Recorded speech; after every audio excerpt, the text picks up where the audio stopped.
I don't know what just happened. Oh Trust me, you shit! don't want to know. Did that? What the fuck You don't want happened? to You know what I'm saying? know. Like that's what I want to know. Ew. Oh shit! Why can't I? There we go. All right. Hold on, let me just get this. Okay. All right. What's up, everybody? Welcome to the platform, episode 120. We got a hype ass episode today. We got Mr. Brian Hanford, the voice of V from Devil May Cry 5. What's up, Brian, man? How you doing? I'm doing very well. How are you doing?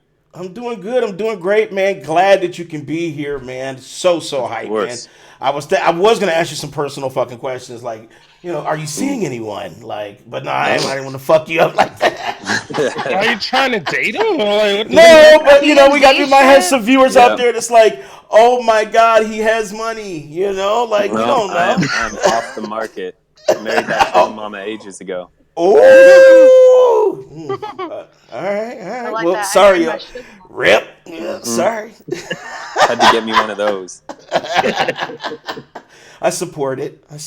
I got one of those too. I support it. There you go. Yeah, But she yeah. supports me. It's all good. All right. Well, welcome, man. Look, thank you so much for being here. Let us know what you're currently playing, because I know you're like a real gamer. So, what are you currently playing throughout the week? What has you busy this week? Because I decided that I wanted to try it out, like in terms of I played it before, but haven't really given it time. So I decided to really go hard into Rocket League, and Mm. just because FIFA has been my game since as long as I can remember, and I'm trying to branch out into other soccer-based games apparently. But yeah, I've been playing lots of Rocket League this week, but I would say my mainstays for any given week I absolutely destroy in FIFA. I love playing Mm. PUBG Mobile, specifically Nice. mobile as well, because I feel like the playing field is just so leveled because everyone's using the same setup for the most part. And I like the kind of even competition. So you have people that, play semi regularly and they're still winning. But I do really well on that. And I like playing some NBA 2K as well. But Well, you can come see me obviously, in that if you want to. yeah, yeah, I'm into it. I love competing. I have a terrible competitive streak, so I'll definitely do that. But PUBG Would is you? definitely You my wouldn't have to favorite be royale. interested in fighting games, would you? The only fighting games that I'm really into, I love playing things like Mortal Kombat, but I'm just terrible at them unless you want to go old school original Super Smash Bros. In which case, Hey, I mean, I'll hand that over to Let's LaLa or Big Blake. yeah, Hey, go. Ron come see me, sir. yeah, We're yeah. taking.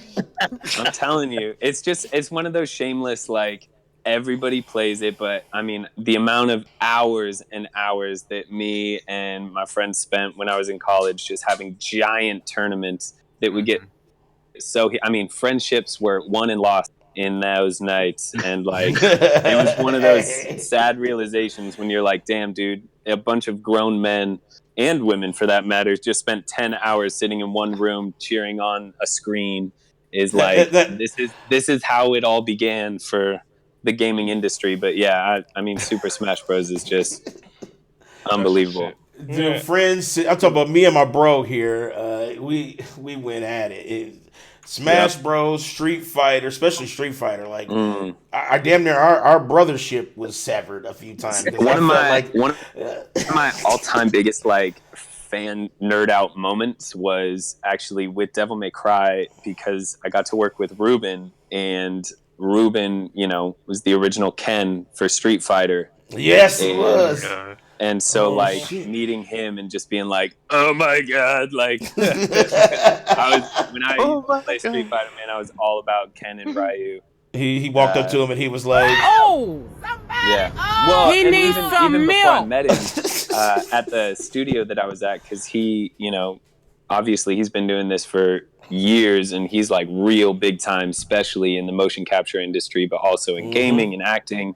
And I'm literally, not to get too graphic, but I'm in the bathroom, getting the nerves out, and in the bathroom there's literally fan art everywhere like, oh my goodness, you just. What happened to my taking it real. But no, Oh there's my all God, this fan everyone art needs that's a all been stream. signed for Ruben, and it's all pictures of Ken and these huge elaborate posters, and I'm like, oh my God, this is the real deal. Man, that's just so good, dude. I would totally fanboy out too, honestly. Like, I'd be like, holy shit. I'm fanboying out right now with you. Honestly, Yeah. I'm just trying to control it. It's amazing. Like, I just love, like... Makes sense why you asked if he was single. Yeah, well, there you go. Here we go, LaLa. Don't try to expose me. I'm not. That's not that type of. That's not that type of game, you know.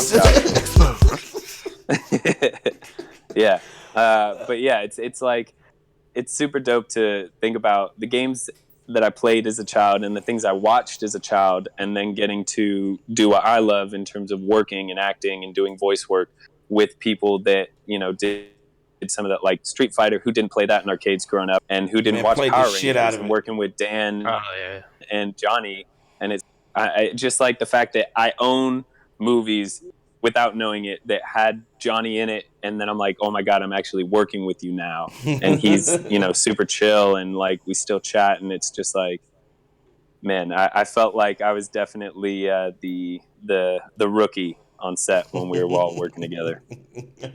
Man, that's so amazing, man. Like, I should just ask a whole bunch of questions because I feel like I need to pry into your life. Yeah, because I feel like you got you got some amazing fucking stories. I bet you do. Oh yeah. All right. Well, look, man. Thank you, man, for being here. So we're gonna get into the interview, but before we do that, let's get into our panelist introductions as well. No random or any random order here. Let's start with Big Mike. I know you going through some shit right now, literally. But what's up, man? Introduce yourself and tell everybody what you're playing. What's going on, everybody? It's your boy Big Mike here. Been playing Devil May Cry 5 and Sea of Thieves. Yep, I've been playing Sea of Thieves with Danny, the real gamer over there. Oh, here we go. Big Mike is the worst PlayStation to play Sea of Thieves with.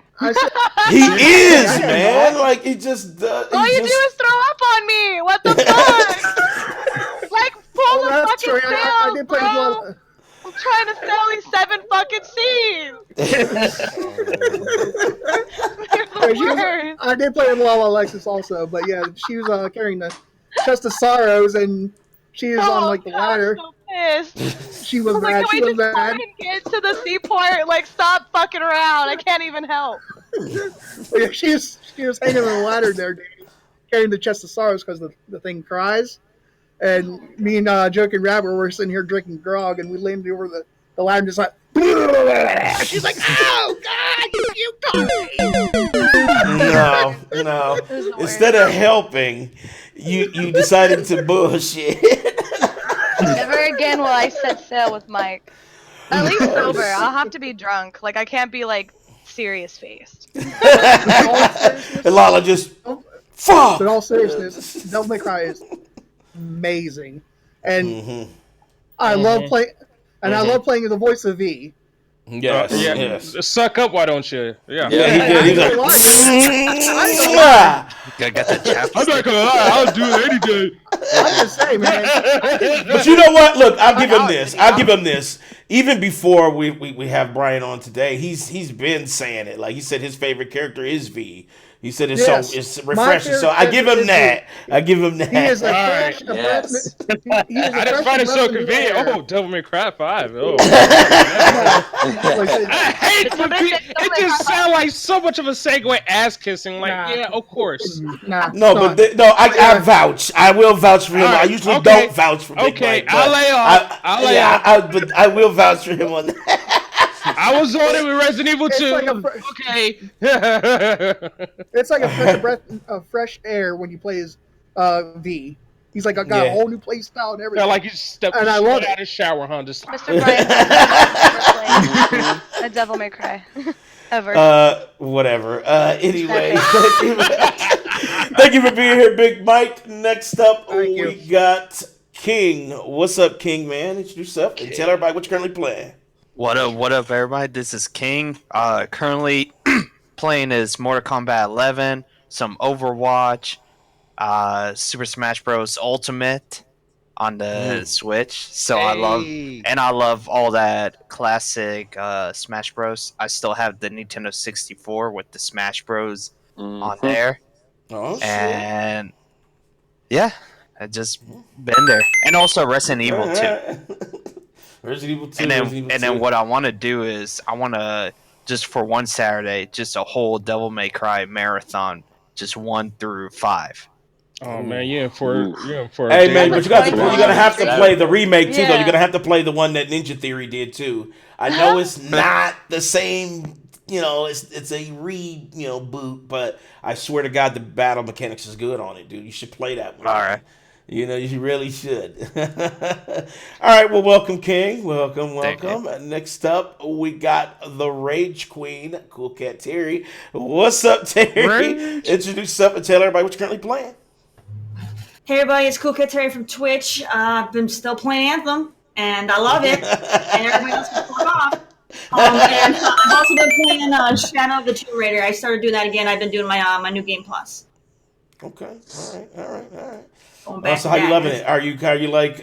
Because how many times have you replayed it? Honestly. Well, this is only my second playthrough. Second. Okay. I had already started the new game plus, and so now I'm like, crap, I have all this DLC and I can't touch it because I'm at a point in the new game where I haven't gotten to the village where the DLC is. So I gotta get through it so I can play the DLC. Okay, all right. Well, I give you. Is there another DLC giving you my strength other than Forge? There's a lot that they've released. You said what? Oh, you're talking about for Tomb Raider? Yeah. They've released a bunch of stuff already. Wow. Carrie, why'd you start Shadow of the Tomb Raider? Because did you go from Shadow of the Tomb Raider because of Kingdom Hearts 3? Yeah, I hated Kingdom Hearts 3 so much. I wanted to rip my eyes out after 4 hours of gameplay. I'm never playing that piece of shit ever again. It was the most boring experience of my life. And I had to sit there, and I forced myself to sit there for 4 hours to play it because they gave it a chance. And I just I can't. Jake hates fucking everything. I absolutely hated it. And I am a Kingdom Hearts fan. I love Kingdom Hearts, but that game, never touching it again. I've never touching it again. Are you hearing this, Brian? Yeah, that's what I'm saying. It's like, dude, you're playing this game, and you have to sit there and listen to all the shit that happened between 2 and 3, and it's like, why not show any of it? But instead, they're just gonna have you say like, oh yeah, just in case you missed it, all this important shit happened, but you don't need to see it. We can just tell you about it later. It's fine. Don't worry. The game was also like, it was like they were trying to capture Final Fantasy X, where you step forward, get a cutscene, step forward, get a cutscene, step forward, get a cutscene. I was like, I can't take any more fucking cutscenes. I've been sitting here for an hour and I haven't played shit. But Terry, I still love Kingdom Hearts 3. I am the number one fan. I'm not saying you're wrong. Like, I had the same situation, but I'll still play it again and still love it. But you're not wrong. And I do remember when I first played, the first 40 minutes was straight up fucking cutscenes, and then it was like Kingdom Hearts 2.9. I was like, I haven't even started playing fucking 3. Like, what do you mean 2.9? What?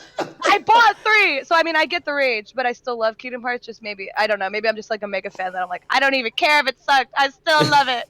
They rickrolled you and I shit. can't do that. I'm done with it. I promptly have Hold on. Let's continue on with the intros. I uninstalled it. I'm never looking at it. Everybody's going through goddamn Terry shit. Oh shit. We're on a whole nother topic. Next up, well, speaking of that, next up we got Platinum Godfather. What's up, man? All right, what you been playing this week, man? What you got going? Okay, before I get into that, I'm making my long-awaited return back to the Platform podcast after working relentlessly for 2 weeks and missing out on so much fun and content being with the family. Why the fuck you lying? No!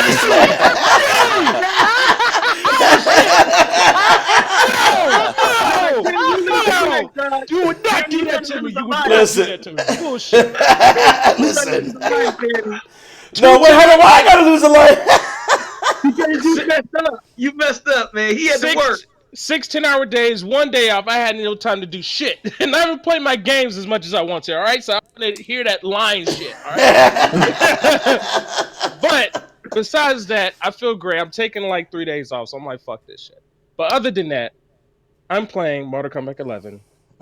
Road to Platinum 100, nevertheless. So on the list is Mortal Kombat 11, Devil May Cry, Friday the 13th, and Resident Evil 2 remake. So I got a long list of games to try to accomplish and achieve as we get these achievements, get these trophies. Yeah, baby. Yeah. Woo! Yeah! All right, I give you that. Sounds all right. Shut up!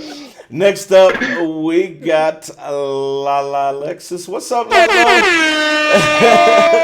Hey!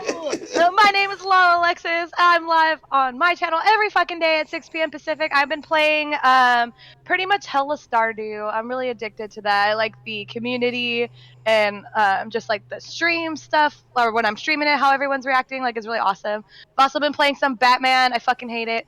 I've been playing. Wait, hold on. Blasphemy. No, the story is great. No, don't get me wrong. I love the story is great, but I fucking hate the mechanics. Damn. I hate the fighting. Like, okay, let me just button mash X 1,000 times or button mash Y and not have to move Batman at all. That's super lame fighting. Like, come on. That's why I don't like it. Ooh, wait, hold on. You literally just button mash Y and you can fucking destroy them and they'll never hit you. I've never played it like that. Like, I didn't. That's what the fuck are you playing, LaLa? I died and the loading screen said just press Y. Is what this the loading This isn't Smash Brothers, LaLa. You can't just smash X. Okay? You don't mash X in Smash Brothers either. That's why I'll destroy you. You can if you want to. Ooh. Let's go. Oh, let's go. Shit. Yeah. I've also been playing. Oh my God. Mario Sunshine. Sounds like you're feeling better already, LaLa. I do feel a little bit better. Yeah. I was gonna say yeah. But yeah, those are the games I've been playing. All right. Welcome, LaLa. Glad you are Oh, and here. Days Gone. All right. Well, I'm gonna ask you about that Days Gone later in the show too. All right. Next up, we got my doppelganger, Primetime, aka Dave D, aka Mr. Political. What's up, man? What you been playing? What has you busy this week? I actually, what's up, y'all? My name is Primetime. The thing that I've actually been playing is No Man's Sky.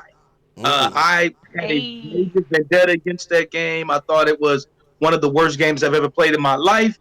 And after they have updated it, I swear to God, it seems like it is it's not even the same game. I can't even say it's the original No Man's Sky. It doesn't even play like the original No Man's Sky. I tried to tell you that. I have witnesses. I said, Dave, get that fucking game, man. It's so different. I don't know, man. It seems like you need to lose a life. No. That shit is dope as fuck. You know what I'm saying? And now No Man's Sky is one of my personal favorites. Honestly, like, it was one of my most hated. And then it became one of my favorite games I've played. So for sure. All right, well, welcome, Dave D. Let's see, did I forget anybody else? Yeah, I did. I think I did. I don't want to lose this life.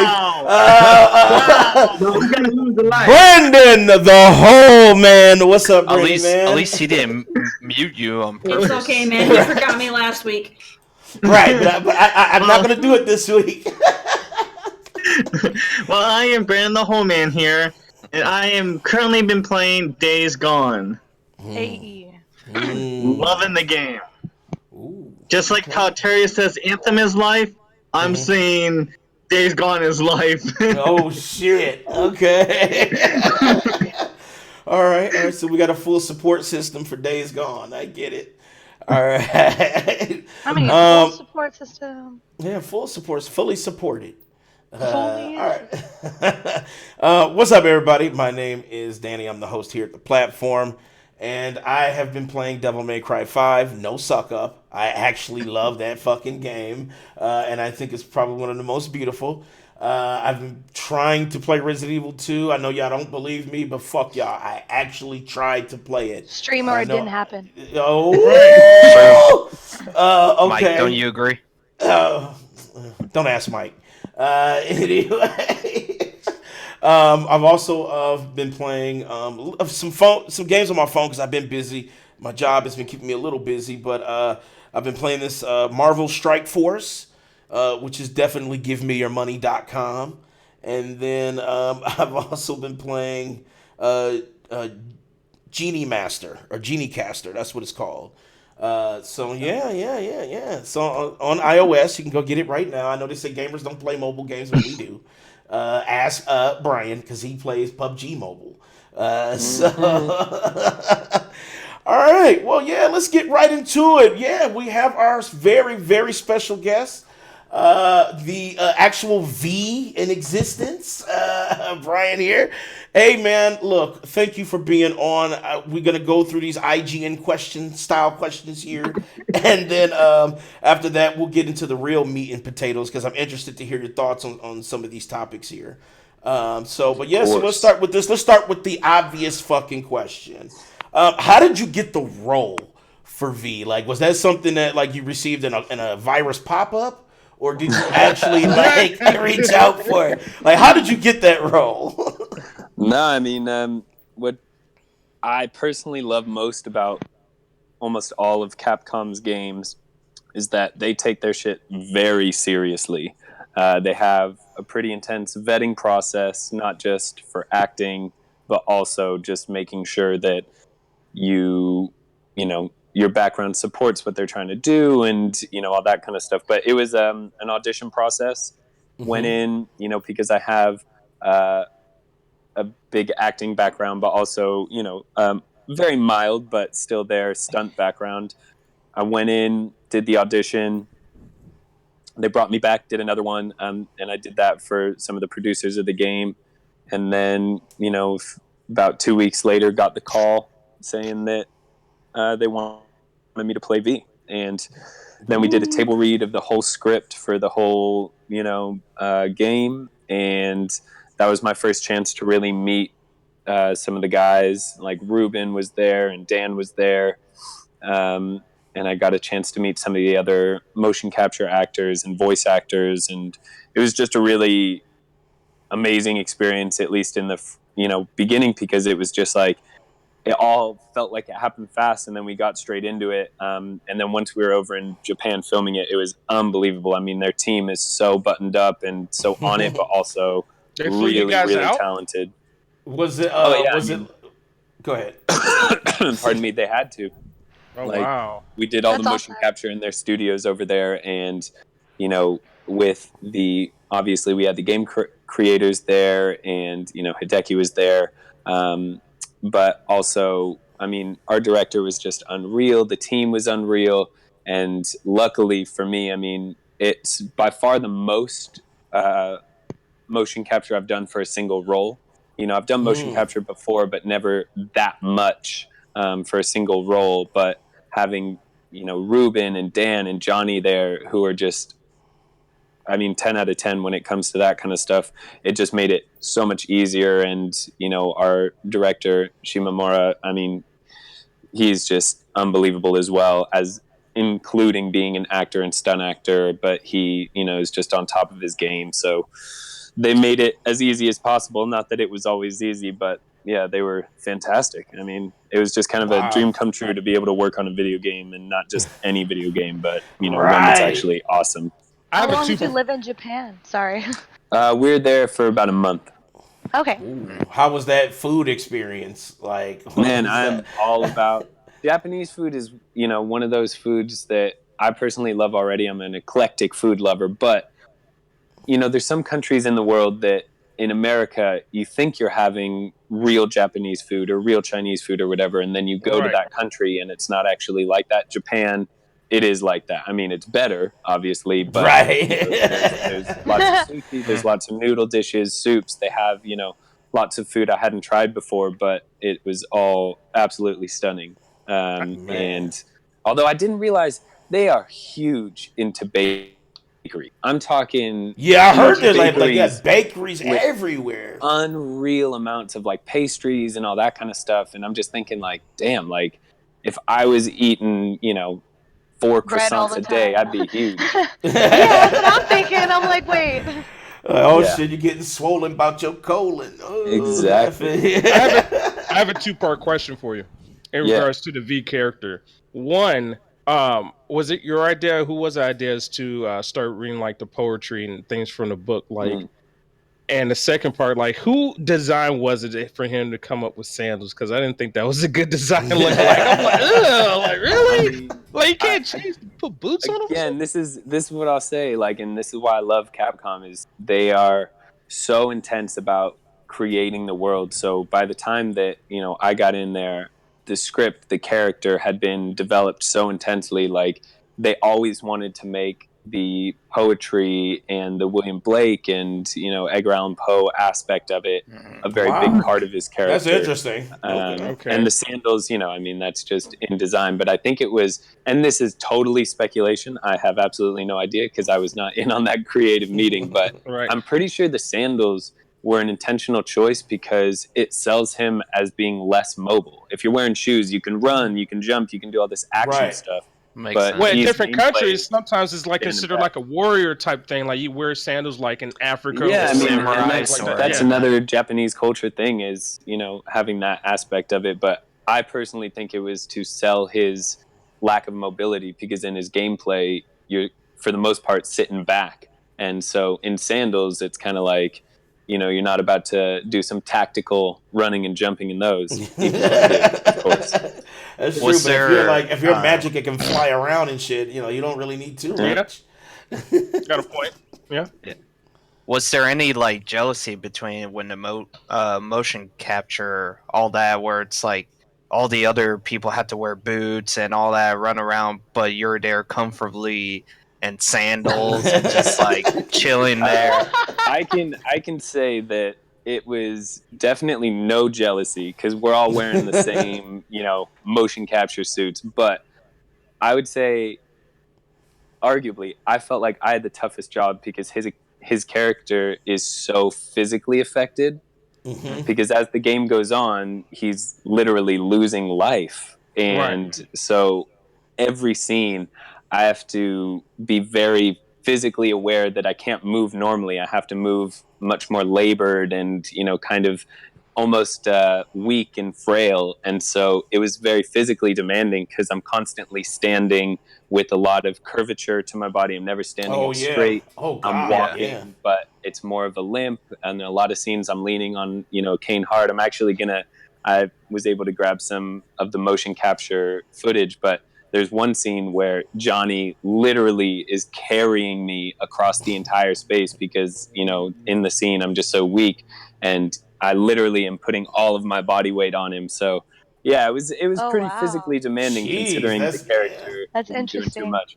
Now, there was a developer development of Devil May Cry 5. Like, there's a special feature you can add in place of the cinematic cutscenes. You actually see the Japanese version of their motion capture, how they present it.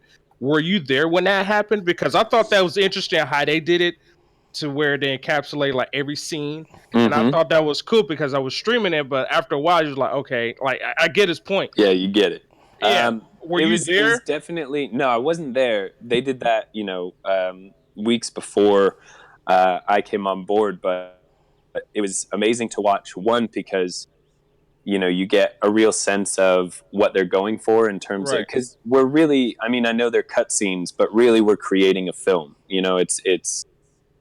It has to be one of those things where you're not thinking about it, oh, this is just a little scene between action gameplay. You really want it to be, every scene matters. It's like a movie, pretty much. Just an interactive movie. And so it was great to see that, but also, and I can't say this enough, both, I mean, you see it in, I don't know if you guys are fans of, Japanese cinema, but like in old, like Japanese Westerns and current films and anime especially, Japanese filmmakers, actors, stunt people, they never half-ass it. They go hard in the paint. And like when you're watching, literally guys twiddling around action figure on a stick to sell, certain scenes in that whole setup that they did. Shit. I mean, they're committed so much that it makes you want to do, at their level and commit just as hard, because they're taking it so seriously, even for just, a basic look at what the action will be, that you want to bring that into, the real thing. And that would be cool if they showed the American side version of it too. Yeah.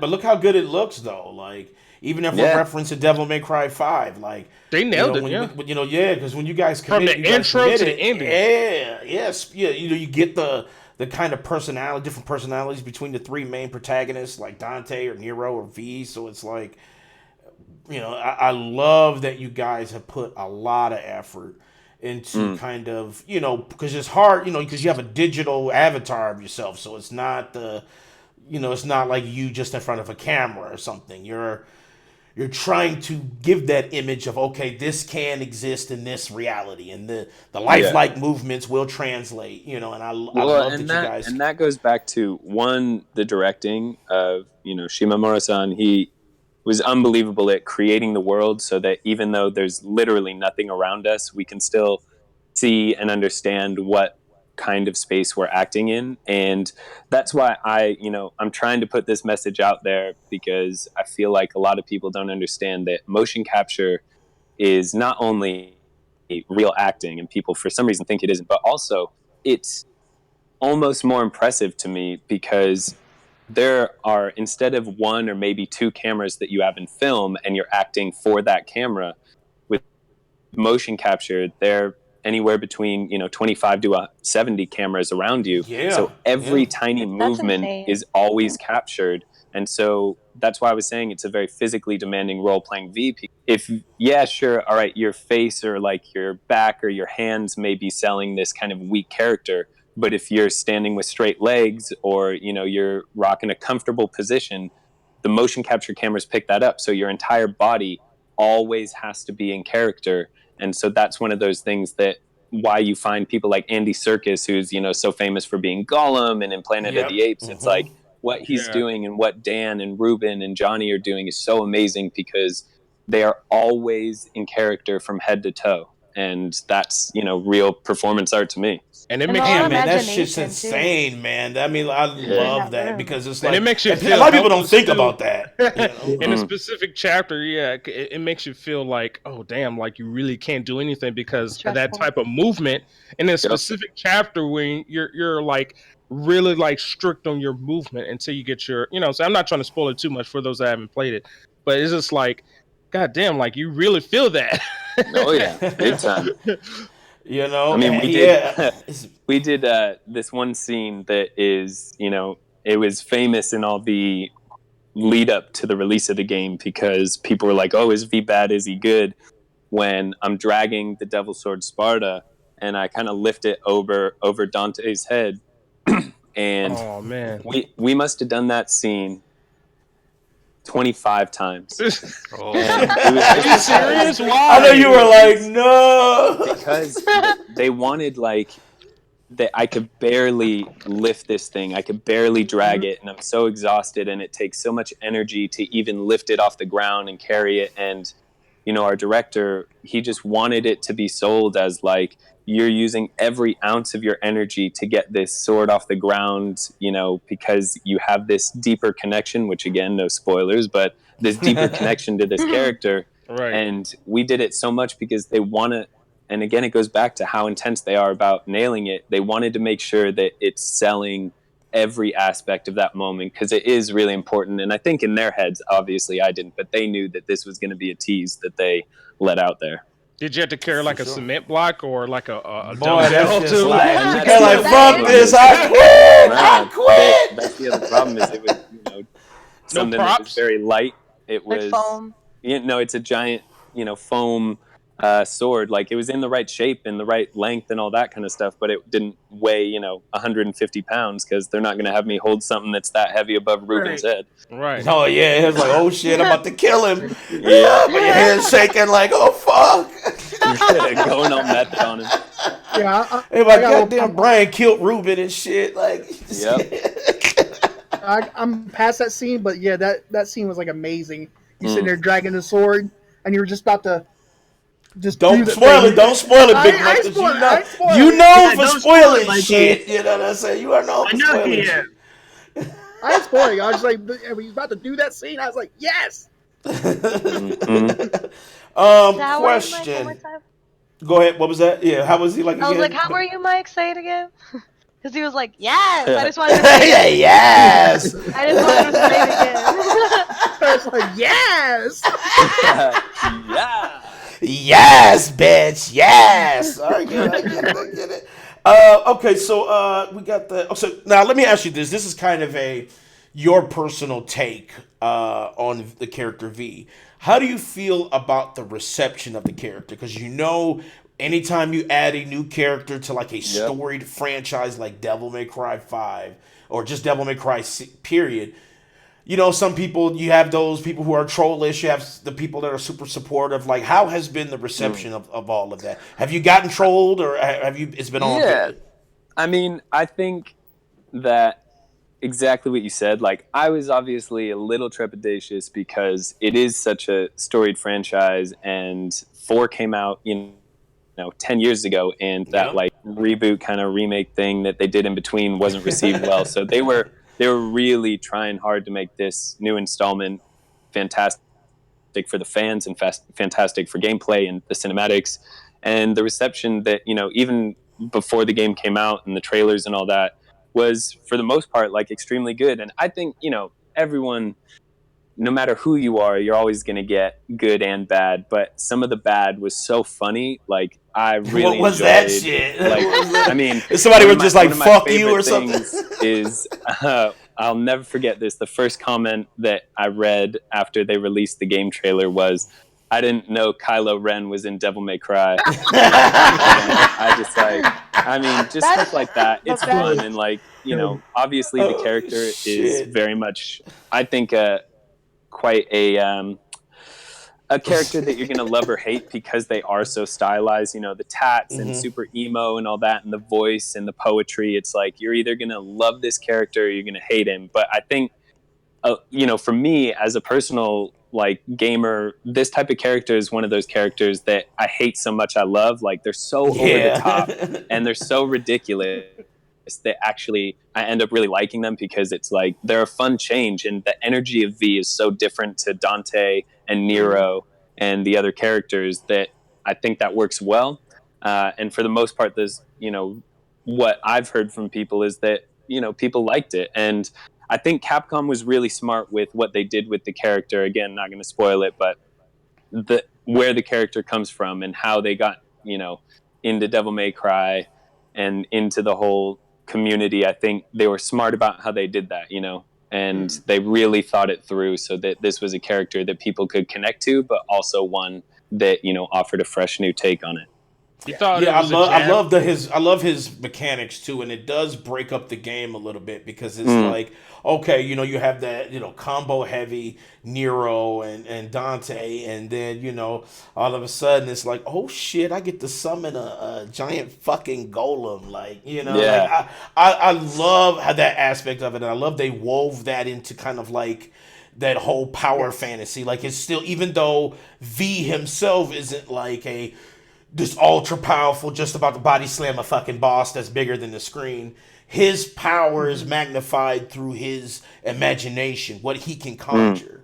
And I love that aspect, and it's just so drastically different than what Dante or Nero has to offer. And I think that kind of helps too. That helps the love for him, because you hear Big Mike, he literally is like a poster of V on his bed and shit. Like, honestly. He said that's his favorite part of the game because he said it's so different than what Nero and Dante offer throughout the game. He's a distant fighter. Like I said, I won't spoil too much, but he's a distant fighter. I love it. I do love. Hey, you know what I love about it too? Just kind of a little small thing. I'm sorry, then I'll let you get that platinum. I love when you summon the golem. He like comes out of different places. It's not like the same fucking summon. Like, you hit it, he just materializes. I love that when he comes up out the ground or he busts through the wall like Kool-Aid Man and shit. I fucking love that. I love that because every time he comes out, it's always this guessing game. It's like, where the fuck is he gonna come from? He'll drop down from the sky and just blow shit up, or he'll just bust through the wall and grab something. I love that shit. Yeah. Absolutely, and I'm glad it turned out good because you already know, Brian. it can be fucked up too. Yeah. Oh yeah. You get that character, you attach to him, and it's like, fuck. Now you gotta you gotta tuck that shit in. I hope he gets his own game. Like me personally, I would love to see V get his own game. Nah, I don't think it's. Well, I'm not trying to spoil it, but it's not gonna work. You guys, you know why? I know. We know why, but don't spoil it. I mean, I'm not that far. I'm only on chapter 14, but I mean, I'm saying maybe DLC. They can do like they're gonna have to bring Virgil for DLC before V. I was saying they can do like a DLC or maybe like a. Nah, they're gonna have to bring Virgil in, and they're gonna have to bring. Well, maybe they could do an origin story. They could do an origin story on all of them. But they already did the origin story. What's the deal? Shut up. You make me want to spoil it without spoiling it. What are you guys saying? Don't spoil it. Don't spoil it. Don't say it. But you guys saying stuff that's not gonna happen because of the story. First of all, if the comic book universe has told us anything, it's that what you actually see in the comics, on film, in origin stories is all bullshit anyway, because they manipulate it and change it however they want. But, there's a really great manga out, because I love anime and comic books and all that kind of stuff, and it's called Visions of V, and it's a really interesting take on kind of a V origin story in terms of from where V comes from to right up until he goes to see like the Dante. thought process of where he came from, or like the actual. No, it's like his actual like how his gain of power and all that stuff. I'm gonna actually look that up then. Okay, that would be interesting in the manga, in the comic. Yeah, game, in the comic. Not so much. I'm not. Yeah, I'm not sure where it would go yet. Exactly. That's what and they can have an Infinity Gauntlet. They can put the Infinity Gauntlet in that motherfucker, and the city's back. Like, oh shit! No, I don't want to do that. That would be kind. I don't know. I don't want to spoil it either. But just know that it would be. Yeah, it would be very hard. Okay, so let me ask you this, and this is kind of a personal question. What's better? I know. What's better? And I always ask our guests this because there's always that dynamic of what they usually do to like how big the gaming industry is now. So what's better for you? Is it like acting? Is it like doing video games, or is it like actually hosting? Like, because I know you do a lot of hosting too. So like, what's the best out of those three? Is it doing video games? Is it acting movies and TV, or is it hosting shows? I would say acting, because I personally think it encompasses doing video games and stuff, because it is full on acting, doing motion capture. But I mean, I love doing TV, film, video games. Any chance to be creative and like to create a character is, I mean, just taking V, it's like such a specific character. You can't just play that like, oh yeah, I'm going to be V today. Like, you really have to get into it. And, I like hosting, but there's that, famous saying, those who can't do teach. And hosting is very much like teaching, in the sense like, instead of doing the things, I'm reporting on the things. And, but that being said, I do find hosting very easy, because I only host about stuff that I'm actually interested in. So... And it's like, you doing a podcast. If they asked to put your podcast on IGN or whatever network, you'd be like, well, yeah, because I'm doing it anyway. So because I'm talking about gaming and talking about hip hop and, talking about esports already, why not talk about it, on camera? And luckily, I've been very, very lucky to hook up with this amazing, network, and this CEO, Gail, who she has amazing vision for the way in which gaming news is going to go, and want to be part of that, because I think it already is taking over the world, but I think soon you have more traditional mediums like news and ESPN type networks that are going to realize, oh wait, gaming's actually the biggest there thing. is a esports channel in ESPN for like and it is awful. It's awful. I wanted to ask you about that, because you're go on and watch a couple like segments, and it is so slow. But and no offense to ESPN at all, because they have a model that works really well. But what they're doing is they're trying to put esports and gaming into that model, and unfortunately that's not it how it doesn't works. fit. Like, Yeah, it doesn't gamers, fit like that way. and this is a blanket statement, but at least me personally, but gamers don't want to see a guy in a suit sitting at a desk talking to another guy in a suit sitting at a desk, because that's like, it's not what's the culture. fun about gaming. It's not the culture. Right. And like, I think that when you watch these as well, I feel, and again, total personal bias, but I feel like you can tell these, for the most part, these guys and girls are not gamers. They're people that are great reporters, and so they're given a script and they learn it and deliver it well. But you can just tell that sometimes they're saying stuff and it's like, man, I bet you have never played that game or watched someone play, because there are too many games to play. I played Fortnite Overwatch for the very first time ever last Saturday. But I've watched it a bunch, you know? Right. And it's like, it's because there's too many games out there. It's like, I play PUBG and CSGO, and then I also play Dark Souls, and I also play Fortnite. You know, it's like all this other stuff that there's too much out there that I don't think you could play it all, or at least be very good at every one of them. However, the knowledge is just in, you can go and watch many streamers at any time of day play almost any game to at least get a background on it, but also surely you should be into it, you know? I kind of wish they brought back G3 back in the day, you know? See, G3 that was the shit. They didn't though commit to any one identity, you know, like they kind of felt like P3. They were gamers. But there was like the same iconic people to host that not only play these games, but also, you want to know a cheat code? They were relatable. Here's a cheat code, and you show so many gameplays. You'd be like, yo, this is the shit. This is the channel. Like, y'all go Saturday morning, like, I watch this shit until like. But then they started, you know, like, they kind of went in the direction of Spike TV almost. Yeah, remember that? That was when they were G4 TV. Women out and there, then G4 to Spike TV. Yeah, that was fucking terrible. Like, explosions and, you know, girls with big titties and all this kind of stuff. And it's like, what are we doing here? Like, let's not objectify a whole group of people that are active gamers. Like, I don't know. It felt like they couldn't commit to just being these, you know, awesome gaming nerds. And I say that with pride because I'm a total nerd. So, like, me too. I just hope that we get some kind of network or channel, because also, goddamn, dude, I mean, I'm 30 and my attention span is 60 seconds. So trying to do like a 5-minute, you know, segment on a single game, I'm like, what are you doing? Like, come on, let's get quick bites, and then if I want to go find extra content, you put that up on your site or you put it somewhere else. But if I'm watching, you know, gaming news, I want to hear quick little tidbits and bites to, you know, whet the appetite for finding out more later if I want. Right.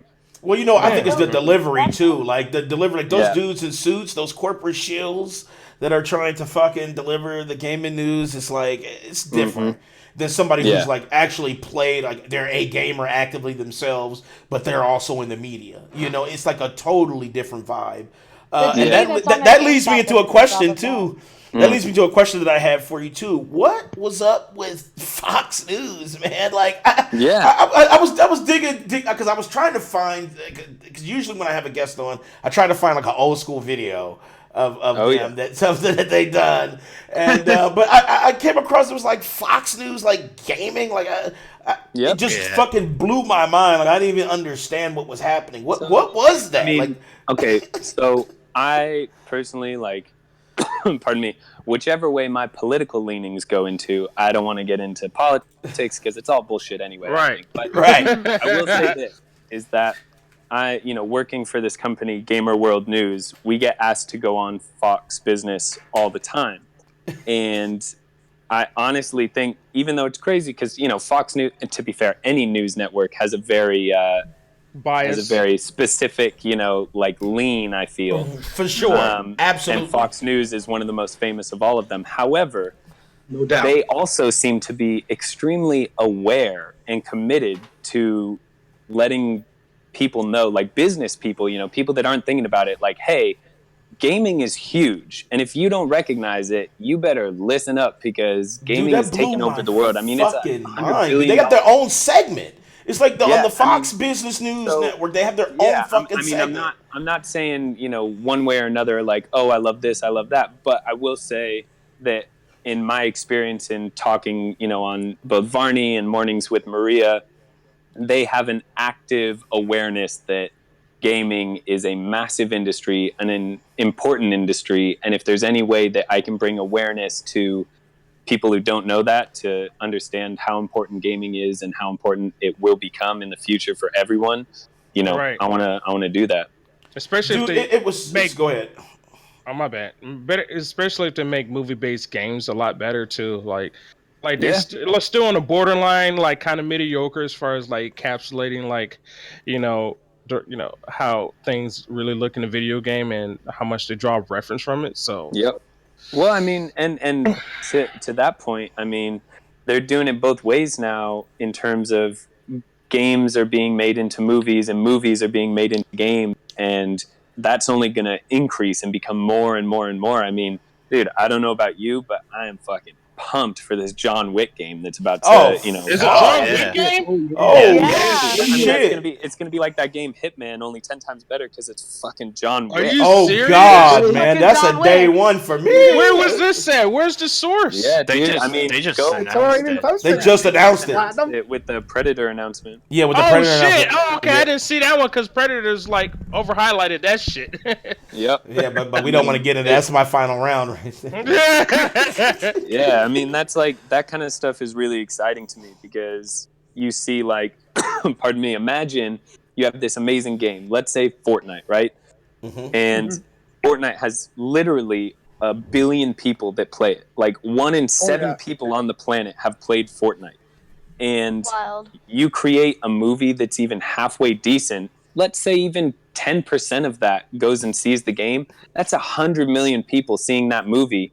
And it's just like, those numbers are staggering when you consider that no movie in history in the box office has had, you know, 500 million people going to see it. But if you create a good movie, not like, and no offense to the actors because they're all talented and whatnot, but the World of Warcraft movie, Jesus. Oh, God. And it's like, you have a built-in audience. You can't let them down. But also, Even the Mortal you Kombat have the movie backing kinda to like, hey, let's spend $200 million on this movie because we're going to get the audience for it. So let's make it really freaking good. And that's what I'm currently hating about the Star Wars movies and some of the comic book movies in Marvel and DC is like, what about Sonic? They're going to make their money, so they're not trying hard with story. And Brian, what about Sonic? What you think of Sonic? Hey, you know what? Hey, all you want. But I'm excited for it because there's one single reason. There's one reason is because Jim Carrey. Exactly. Yeah. And that's true. That's true. To see him get back into a role where he is, you know, hugely physical comedy Jim Carrey, like he was in The Grinch and like he was in Lemony Snicket. I mean, he's an amazing actor across the board, but that's what I grew up on is Ace Ventura and Liar Liar and all that. And so to see him get back, you see Live in Color? Did you watch Live in Color? Oh, of course. Are you kidding me? Absolutely. Oh shit! Hell yeah! If Jim Carrey wasn't in that movie, would you still watch it? When it came out on Amazon or Netflix? No. For Sonic. No, Jim Carrey wasn't in that movie. Would you still watch it? Go out and watch it? I'd watch it as soon as it got onto streaming. I wouldn't go pay for a ticket. Because I'm like this. I just want to pick your brain on that because, you know, you're like in movies. Also Mask and Bruce Almighty. Oh, my God, dude. I mean, it's just what did you think about the design of Sonic? Like, I want your honest opinion. Like, I'm sorry, I know we're off topic, but like, when you first saw Sonic, what did you think? Get bigger eyes, mate. Yeah. Dude, he looked like a fucking fever dream, you know. But but I mean, it's just one of those weird ones as well because it's like there are so many games with so much more story in them.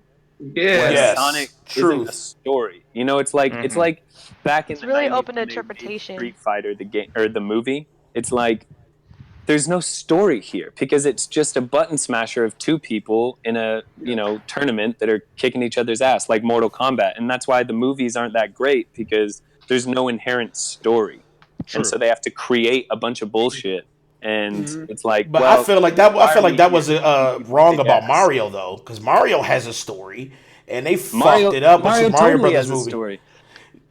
Remember the Mario Brothers movie though? That was a fucking shit. That's from show. like the 80s though, so you can't even like No, really. that's no, that's still unacceptable. There's Thank an. you. I mean, that's the 90s. it's still pretty old. I'm just saying it's like really old compared to like these newer ones. Like Sonic would go in that category of like it should have been a 90s movie. The way But I mean, designed and it. also think about this though, is like from the beginning of when they started making games into movies, and this is like one of those areas that flies under the radar, but I think is really important to recognize is like no matter what, even if the movie turns out being terrible, and I'll use Mario Brothers as an example, is that they still have such unbelievable drawing power for stars because they recognize how important gaming is. Like even in Mario, you have John Leguizamo, Bob Hoskins, Dennis Hopper, like Dennis Hopper, big time actors willing to do these movies. And even though they're going to be, good or bad or whatever, you still have people that are willing to go and do it because they're like, well, shit, I mean, the game's huge, so I guess I might as well be part of it. Me and my bro did. We did. We went to go see it. Moms took us. She was like, y'all ready to go see Super Mario? We was like, fuck man. yeah. Well, and but then when we left the movie theater, we were like, Mario has a flamethrower? Like, what the fuck is this? Like, Luigi is not even Italian. Like, flower like it was. That was. It was like not even Italian. Yeah, King Koopa was like this like corporate white dude. Like I didn't know what was going on. I was just like, what the fuck? Hey, I'm not saying it's good. I'm just saying this raw for actors. I mean, like, dude, Jim Carrey hasn't done one of these crazy kooky roles in almost a decade. True. And of all things, Sonic and Dr. Eggman brought it out of him. Like that's insane. That's such a positive thing for gaming because it's like this on paper looks terrible. What story could there possibly be? Yet Jim Carrey is invested enough to be like, yeah, I'll carry this movie on my shoulders. Oh, yeah. You have convinced me, Brian. I wasn't going to see it, dude, but those words right there has convinced Detective me. Pikachu. Sonic has lots of TV series though, so they do have story that they can and movies. They've been like animated movies, just like Mortal Kombat as well. Like just how you guys felt about Mortal Kombat back in the day. I mean, I felt about these like Mario back in the day. That's how I felt about Mortal Kombat. Like from the first one to Annihilation, like the movies is like shit now, but back then you learned to appreciate. Like, oh, you get to see Jax. Oh, Liu Kang. Like, that's true. That's true. That's true. Man, you didn't care about the story. You just cared about the seeing the characters. I thought that was the most racist shit. Exactly. Mortal Kombat, and I'm like, what? Y'all are gonna leave Jax, the only black character, behind, and then you're gonna bring in this little karate dude who gets his back broken by Goro. The most badass character that we have, like, representing another community, and you leave him behind, and instead you have this little karate guy we've never seen or heard of before, and he gets absolutely handled. Man, that's fucking true. Hold up. I was excited to see all the character matches. Brian, you are woke. First of all, but it did spawn one of the best theme songs ever. Yeah, Power Man 5000. Okay, whatever. I don't know. I thought it was shit when Jax pulled off his robotic arms and was stronger without him. I was like, this is fucking dead to me. Like, honestly, I was like, I don't know what the fuck is going VHS on. in his backyard. Hold on, let me tuck my fucking age in a little bit. I get it. You know what I'm saying? Come on, dude. Fuck that shit. No. Tuck that shit in. All right, it's there.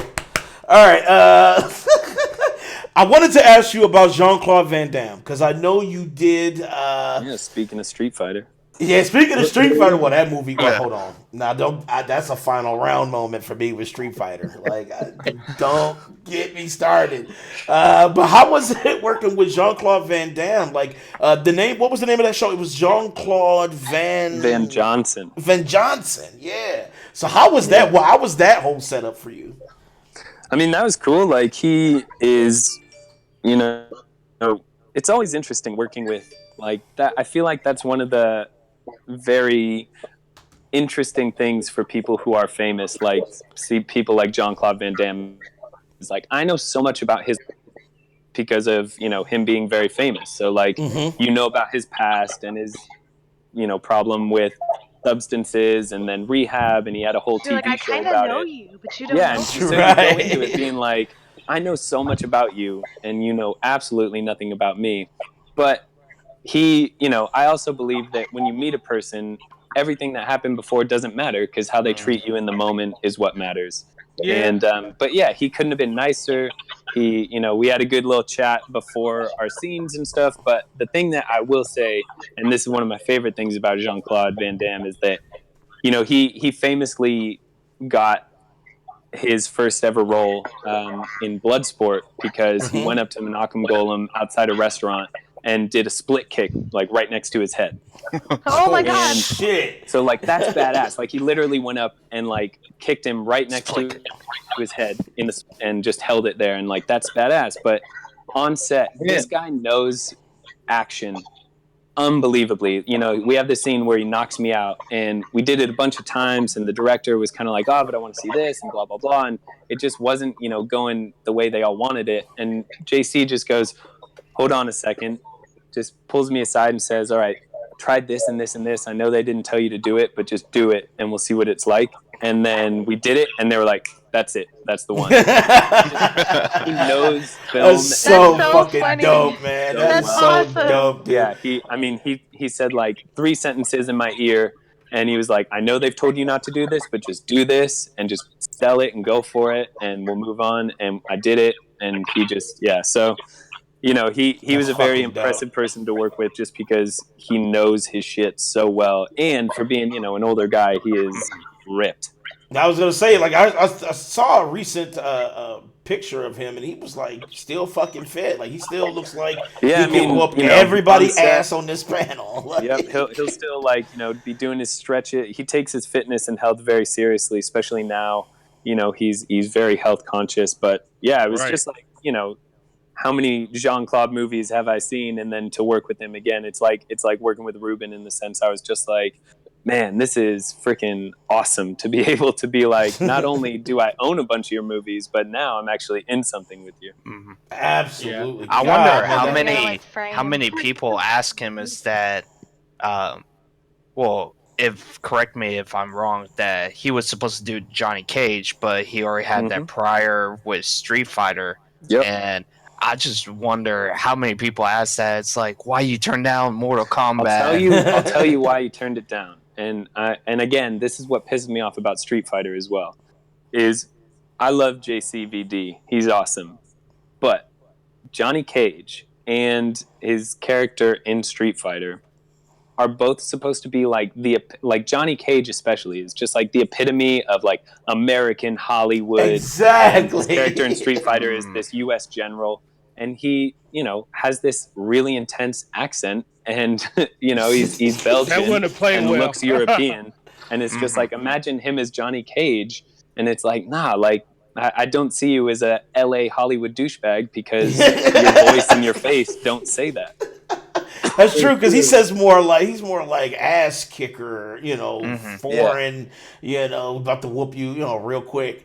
Like I just couldn't see it either, and that was my thing with Street Fighter. I always thought it was weird that nobody, like, it would take one line of dialogue in all these movies to be like, oh, you have an accent, to like Jean-Claude Van Damme and Arnold Schwarzenegger and Dolph Lundgren. It's like, we know they're not American. And that's fine. Who cares? But the fact that like you're trying to sell them as red-blooded American is just so odd. Like, why not just say like, oh yeah, I moved here from Austria when I was a kid. Right. Just like, play on that. Belgium, it would take 1 second, and then we'd be like, oh, okay, cool, bye. Right. It's like being in a movie with The Rock, and no one ever comments on the fact like, wow, you're a big motherfucker, aren't you? Right. Oh, they said that a lot in the Fast and Furious. Like, I think the latest one, yeah, they said that a lot about him. No, it was Rampage, I think. Like, it looked like he never skipped a leg day or some shit like that. Like, goddamn, like, how many puns are you gonna show? That shit was funny, but I'm like, goddamn. What was your thought that, the Expandables that he appeared, I think it was number 3, and, they bring all the top action stars, all that. Yeah. Did you say expandable? He did. He did say expandables. I don't know what that is. I don't know. I'm dropping the bomb on you right now. Oh shit! Oh my god! Damn, he got called out on that shit. He lost all his lives. Yes, because I took one and then LaLa said throw the grenade. But then I gained one for the earlier during that. You did not gain one. Brian gained one. So. Oh wow! Oh shit! That's fucked up, bro. I'm sorry. But I will say, Expendables is like it's like the old man Endgame. That's exactly what it is. Everyone we can think of, and just all your most famous lines from history. Right, and it's just like close up, you know. That's exactly what that is. All right. So let's do this. We got our punishment. King has died. So let's do this. We said the punishment today was acting chops.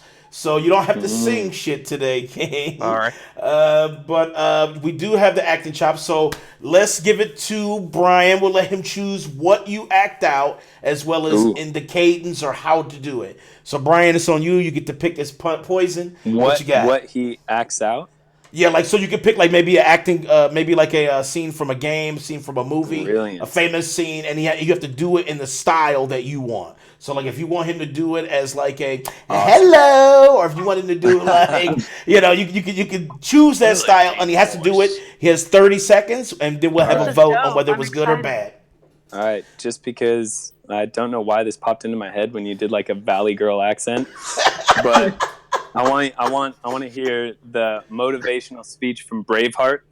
Oh shit! Can I pull up? Can I pull up the? Yes, you can pull it up. Yes, word. yes, you can. Pull up the words. Just even make it up. You're speaking to a. You're expected to recite this word for word, memory. And he has to do it as a Valley Girl. Yeah, Valley Girl. Valley Girl Braveheart. Oh my god! I'm so pumped. Oh shit, King! I cannot believe you died in that. I wasn't expecting you to die. I thought I was going to be the target because I'm the host, but it looked like you got wrecked. All right, so I have it pulled up. All right, so you got to do it, and the Valley Girl will give you 30 seconds. Okay. I will let you know when to go, and then after the 30 seconds, we will have a vote, and you already know. What happens? So you got 30 seconds starting now, Mr. Valley Girl Braveheart. Go. Sons of Scotland, I'm William Wallace. William Wallace is 7 feet tall. Yes, I heard. Kills men by the hundreds, and if he were here, he would consume the English with fireballs from his eyes and bolts of lightning from his arse. I am William Wallace. And I see a whole army of my countrymen here in defiance of tyranny. You have come to fight as free men, and free men you are. It was at this moment when they knew without freedom they messed up. All right, man, you are. No. All right, 30 seconds. You will run, and we will live. Die. Fight, and you may die. Run, and you'll live, at least for a while. And dying in your bed many years from now. What, Danny? 30 seconds is up. Okay. You'd be willing to trade all the days from this day to that for one chance. 30 seconds is up. I can't do no more. Oh my god. All right, let's start with the voting. Let's start with Brian. Let's go from 1 to 10, 1 being Crackdown 3, 10 being amazing. What do you score that? That's a solid 9.3. Platinum. Solid 9.3. Yeah, I get that at 8 because he sold me on free men. You gotta act into it. Right? I'm like, no, you're free because of you. Free men. Cool cat.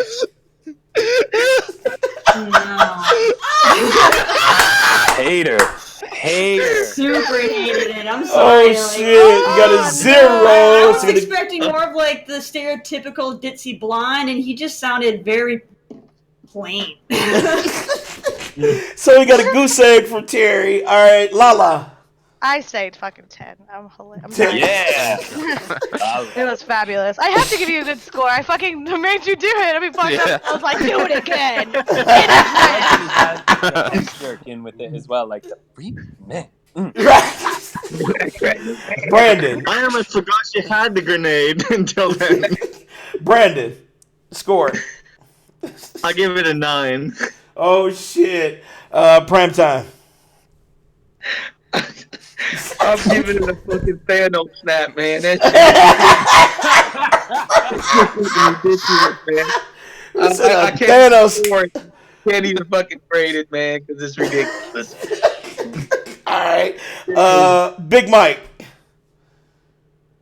Oh my God! Oh shit, Big Mike. Well, Mike's been having problems. That's true. I forgot. Yeah, he's got bowel problems. Let's see. My score. Ooh, I might be with Terry on this one. I say maybe I give you a 2.5. Wow, damn. So that equals about you survived around roughly 75-80%. So I say you made Platinum, it. All right. Did you say? All right. I gave him an 8. Yeah, you gave him an 8. Yes. Yes. All right. So you got it. You survived. All right. So your lives are reinstated. Thank you. You have a full 6 now. All right. All right. Back to Brian. So. Of course, Blaze, you would say that. So Brian, let's get into your future projects. So I know you probably under some NDAs and stuff like that, but like, what can we look forward to in the future as far as your roles? Obviously, a lot more working with gaming news and doing hosting and stuff like that. I'm voicing a few characters upcoming, which is really cool. Doing some anime. Because I absolutely love anime. Hopefully you're on Baki, bro. That'd be dope as fuck. Yeah. So, like you said, like there's a few things I can't talk about, but in terms of like projects I'm also working on, like on my own, I do a lot of writing.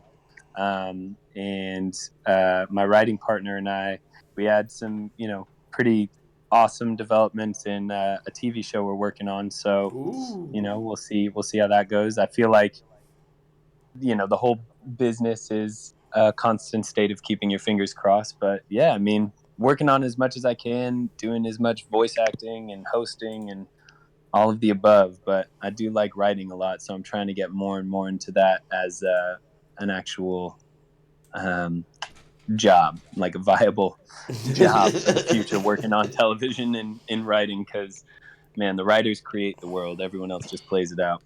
Right. Well, I definitely see it coming, man, because you're super talented. So that definitely is going down. Also, another thing, one more thing, is that I don't know if you like traditional sports, but there's a basketball player called Damian Lillard. Mm-hmm. Oh, yeah. He started this thing called 4-Bar Friday, which is like you rap for 4 bars and submit it to him, and he puts it up on IG and all that kind of stuff. So look out for me on that. What? Hold up. Okay. Okay, let's do this then. Let's do this then. I'm about to put you on the spot then. Let's see. See if I can get to it here. I'm about to put you on the spot. About to put this beat on. And then let's see, because I make beats, so let's do this. Oh, do you? Oh, yeah. Okay, I'm gonna do this. Is from our old thing. Let's do this one. Oh man. We got Brian, D Peasy. Hey. Hold on. I need to put in headphones for this one. What? On the spot. So like you want to rap some Eminem shit. Put me on the spot. Brian on the spot. All right. He is on the spot. Make it hot. Did you make this beat? Yes. Yeah. Yes. Maybe I just need another minute to think. I gotta get another drink. Gotta tell you what I'm gonna see at the kitchen sink. When I be cooking up them chips, cooking up the hits that I'm gonna spit from the script that I didn't write down. But I gotta play it like a video game. I'm never gonna say it, but I'm gonna act it out. I'm so good, motherfucker. You know me as being TV. Hi, Porn.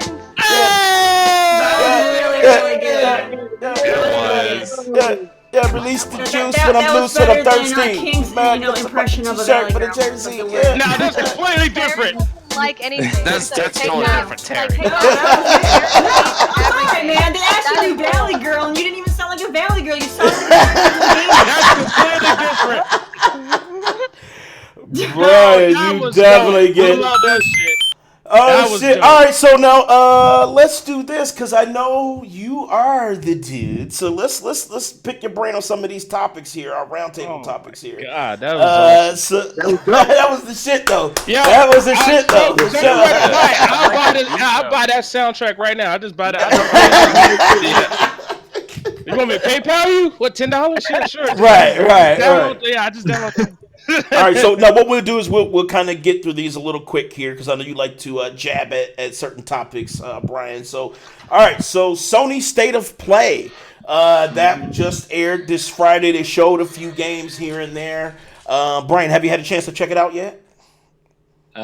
Check it out in terms of like the news and stuff. I've been reading up on it and seeing what it is. I'm excited to see what comes of it because there's a lot of movement in this direction. I think across the gaming industry. Yes, and it's one of those things that I think the first because this is the second State of Play. Yes, the second one. Yep. They had the first one, which was, I'm not gonna lie, man, that shit was lackluster, dude. Like, it was exactly, not, and they were super heavy focusing on all the VR and all that. So, I'm excited to see what they do. I don't know enough about it to really get deep into it, but I think it's interesting that Sony skips E3 and PSX, right, and then now they're launching State of Play as though like this is kind of their, I don't know, like it's weird. That's what I was thinking it was. Like, is this their E3? Like, is this what they're going to do now? But it's so lackluster, though. There's no fanfare. They don't go into the detail. Wait, they're not doing PSX? No, they're skipping PSX, yeah. Really? Because they said they were going to do it. Oh, wow. Yep, they're skipping it. They didn't last year. Yeah, last year they were like, fuck PSX. And they're probably going to do the same shit, too. I mean, it's kind of unfortunate, but you know what? The last one that they aired, they did show some good games, though. I give them that. And I want to go through a couple of them here. One of them, I think the biggest standout was Final Fantasy VII. And they finally showed some of the remake.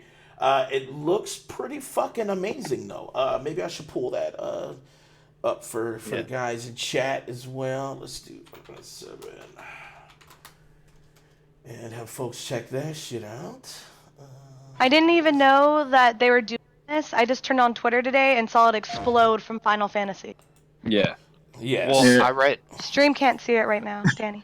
I'm excited for it, and I'm kind of mad about it at the same time. Agreed. Are they doing episodic? I read somewhere. I watched the trailer and he's in love, so I don't know.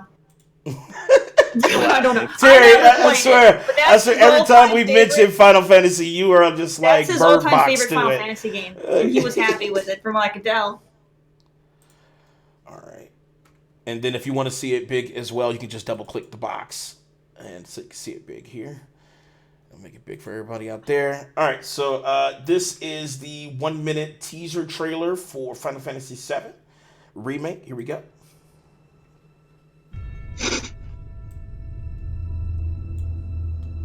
Now, I ain't gonna lie, that shit looks dope as fuck. Like, halt! Hands up! Graphics, sick nasty. Have fun. I mean, it looks take nice. the load off your shoulders. So, what's our next move, boss? That's easy enough. Are you okay? I'm fine. Here, this is for you. A flower? He's like, bitch, for real? They gonna make me shit out of that one.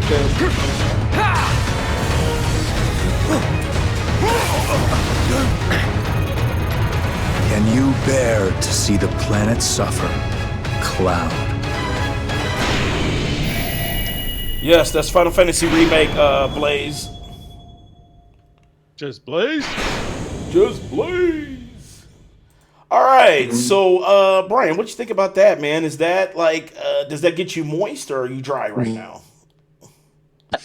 I would say like definitely looks good, and it looks like it'll be an interesting play. Like I've never been huge into Final Fantasy, although I really like the like spin-off comics and the anime about it, because for some reason like something about giant swords and androgynous looking characters always spoke to me. But can any of you explain, because I'm not as like into it all with Final Fantasy, why are they remaking 7?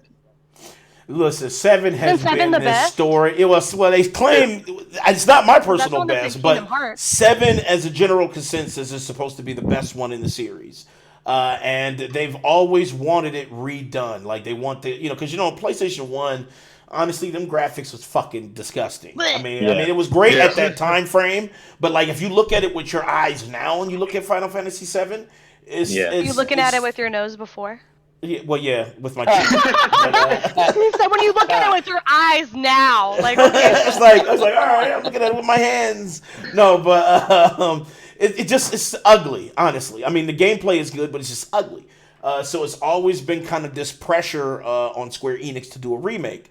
So they finally did it. They did a remake of Final Fantasy VII, but I think it took them 4 years to say something about this. Well, 4 years to say something, like 10 years to fucking even show anything. So they finally showed it, and then I think it's changed a lot. It's not turn-based like it used to be. It's like a action RPG now. It's not really turn-based, so I think that may kind of throw some people off, but you got to keep in mind, though, that the turn-based genre is pretty dead in this day and age. So people may have want it because that's the classic way. But if you think about how most gamers are today, they don't play turn-based. That genre's dead, so most people wouldn't play it. Well, there's Octopath turn-based. It wouldn't bring in new players. I wouldn't play it. I won't play it if it's turn-based. Yeah, I fucking hate it. People wouldn't play it if it was turn-based. Only the nostalgic hardcore fan would. I would actually still play it. I think it would be dope if it was turn-based, honestly, because that would be like the whole tradition. I'd be like, I think if it was done properly, if they were to go in that direction, turn-based would be nice.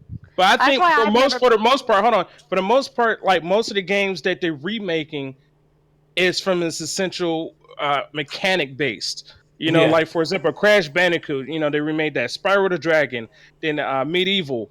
They, sometimes they had to do a little spinoff, like Resident Evil for Resident Evil 2, for example. It depends on the direction of how they may have want to approach it. So they may appear to their eyes, they may not. So I mean, it's just opinions from LaLa and Terry. For like, I will play it.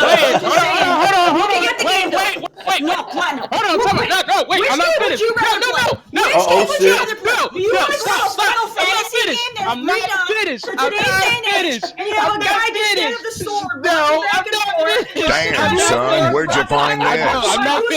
I'm not finished. Whoa. I'm not finished. Do you want an action fucking game where you can get in there and fucking do your sword fights? Come on. Seriously now, no one wants to sit there and watch Cloud run back and forth and maybe do an attack. You don't want to fucking play I'm not finished. Thank you. As I said, based on the two peers from those ladies, it does not, it's just a preference for those two. Like and another example. First of all, don't throw my name in there if you don't want to get. Hey, I'm throwing it in there. I'm throwing it in there because it's just your opinion. You get the rage. Don't get butthurt if we're gonna bitch at you. I'm just saying. I'm not finished. You wouldn't let Terry finish. I'm not finished. Your speech is too fucking long. Stop using my name. No, I can use whatever I want, so you can shut the hell up. And also for Resident Evil 8 as well, because they wasn't Resident Evil 7, because they wasn't sure what direction they was gonna go with that as well. So. Like I said, it's just based on preference of how they want to remake and go with the direction of it. So either way, I like turn-based, and I like kind of like the direction of where this might be going. Plain and simple. Yeah. All right. Well, they also showed. Go ahead. I was going to say they also showed Medieval, which is another remake. I don't know if 'cause I'm familiar with it. It was like an old school PlayStation 1 game. It was kind of like not really. What was the name of that one that Capcom did with the ghouls and ghosts? It's kind of like. I mean, it's kind of like that, but it's like third person action style. They redid that one too. Now that one looks beautiful, and that was kind of dope. What they showed at State of Play, that was pretty fucking good. And then there was one called River Bond. It was kind of like pixel style Minecrafty. Yeah, that one looks pretty good. So they show some pretty good games. I'm kind of with Brian on this one. I don't know why they're not. I feel like they need E3. Like even if they're doing these little bits and pieces, I mean I get it, but I feel like that they should do more of a more of a presentation base, like presentation, because you build that hype. It's like you can't just get that same hype from a few trailers. And maybe they're just working on it because this isn't their first. Isn't it their first? Too big for their britches, and their ego is so big right now. They think they don't need it. That's what I'm thinking. Like, why? Like, it's all about the competition too. So they're like, Xbox is there. This is what I got. Well, this Sony literally says they are the place to play. So why would they have to promote anything if they already have the ego that says nobody's going to play on anything other than their system? And they already have that mentality that everyone's going to play on their system nowhere else. Shouldn't every top platform have that mentality as well? That's true. Well, you would still promote your shit. Yeah, absolutely. If they're gonna have that mentality and not promote their shit, then they're kind of shooting themselves in the foot. We have the most sold count. Well, Danny, they also announced a new PlayStation. Remember that Days of Play limited edition system? I saw that. Yeah. Honestly, I feel like the State of Play had good moments, but overall it was. What do you think about the game Away?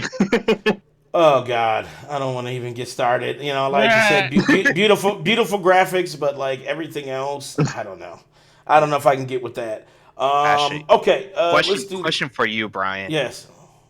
What is your take on like the whole? You know how every year they did Call of Duty Special Edition, Xbox or PlayStation or Spider-Man, all that. Is that trend probably dying soon?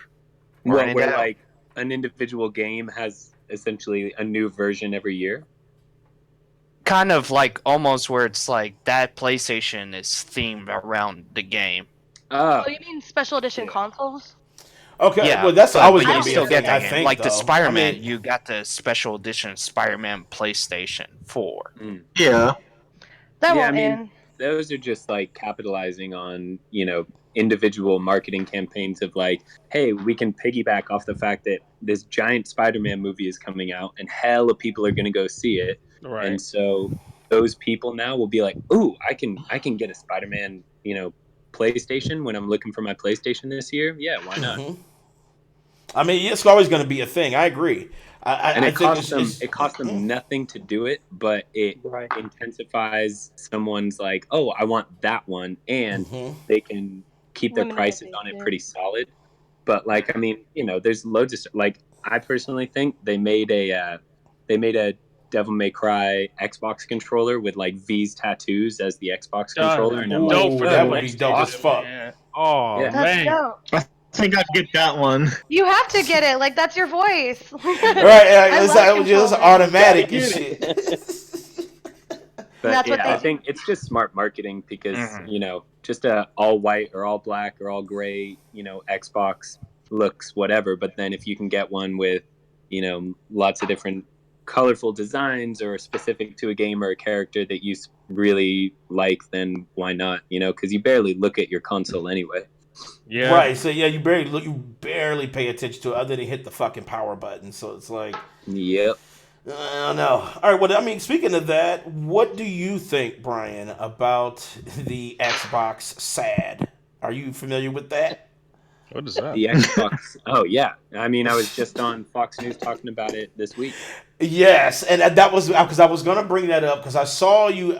You were on there and they were talking about like game streaming and digital downloads. So, and I think you were stating that is the future. So, what is your take on that new Xbox?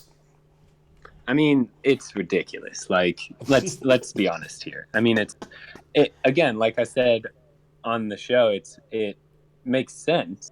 Don't get me wrong. Like, it's definitely where we're headed, and it's an inevitable thing that will happen. But if you're gonna make an all digital Xbox, I mean, it has to have something that makes it worth it. But there's nothing nothing about it. It's like you can get an Xbox with the drive that is the exact same size, the exact same weight, with the exact same amount of storage, or the same price or less right now on Amazon, or right now. That's true. That's true.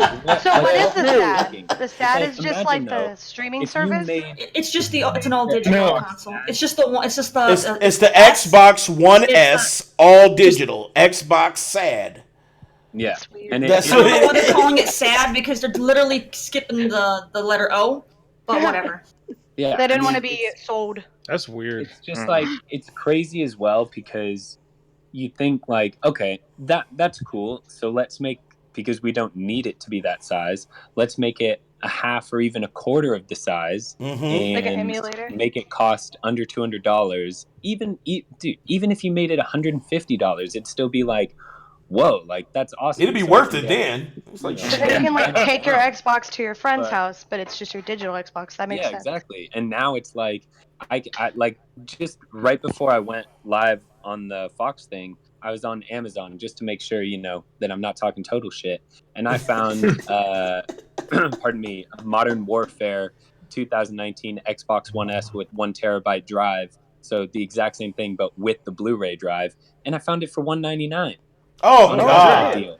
And it's like, dude, like, so I'm going to pay $50 more for something that is the exact same, but I can't play any of my DVDs on it. Like, that's so fucking stupid. Like, people come to GameStop to buy Xbox to play DVDs. Like, some people just use it as a DVD player. Yeah, I mean, and that's one of those things, because don't get me wrong, I mean, with Netflix and all that, we're headed the way of everything's going to be streamed eventually, but they're already doing that with xCloud. So it's like, if you're going to bring out an all-digital console, then you need to make it not only financially worth it, but also it can't be the same fucking size and weight. Like, that's dude, it's the same shit. Literally, it's a plastic. They just basically took the CD drive out and put a plastic cover over the front, and that's it. Like, why it's still it weighs more than the fucking regular Xbox. Like, I don't understand what happened. Like having a console already.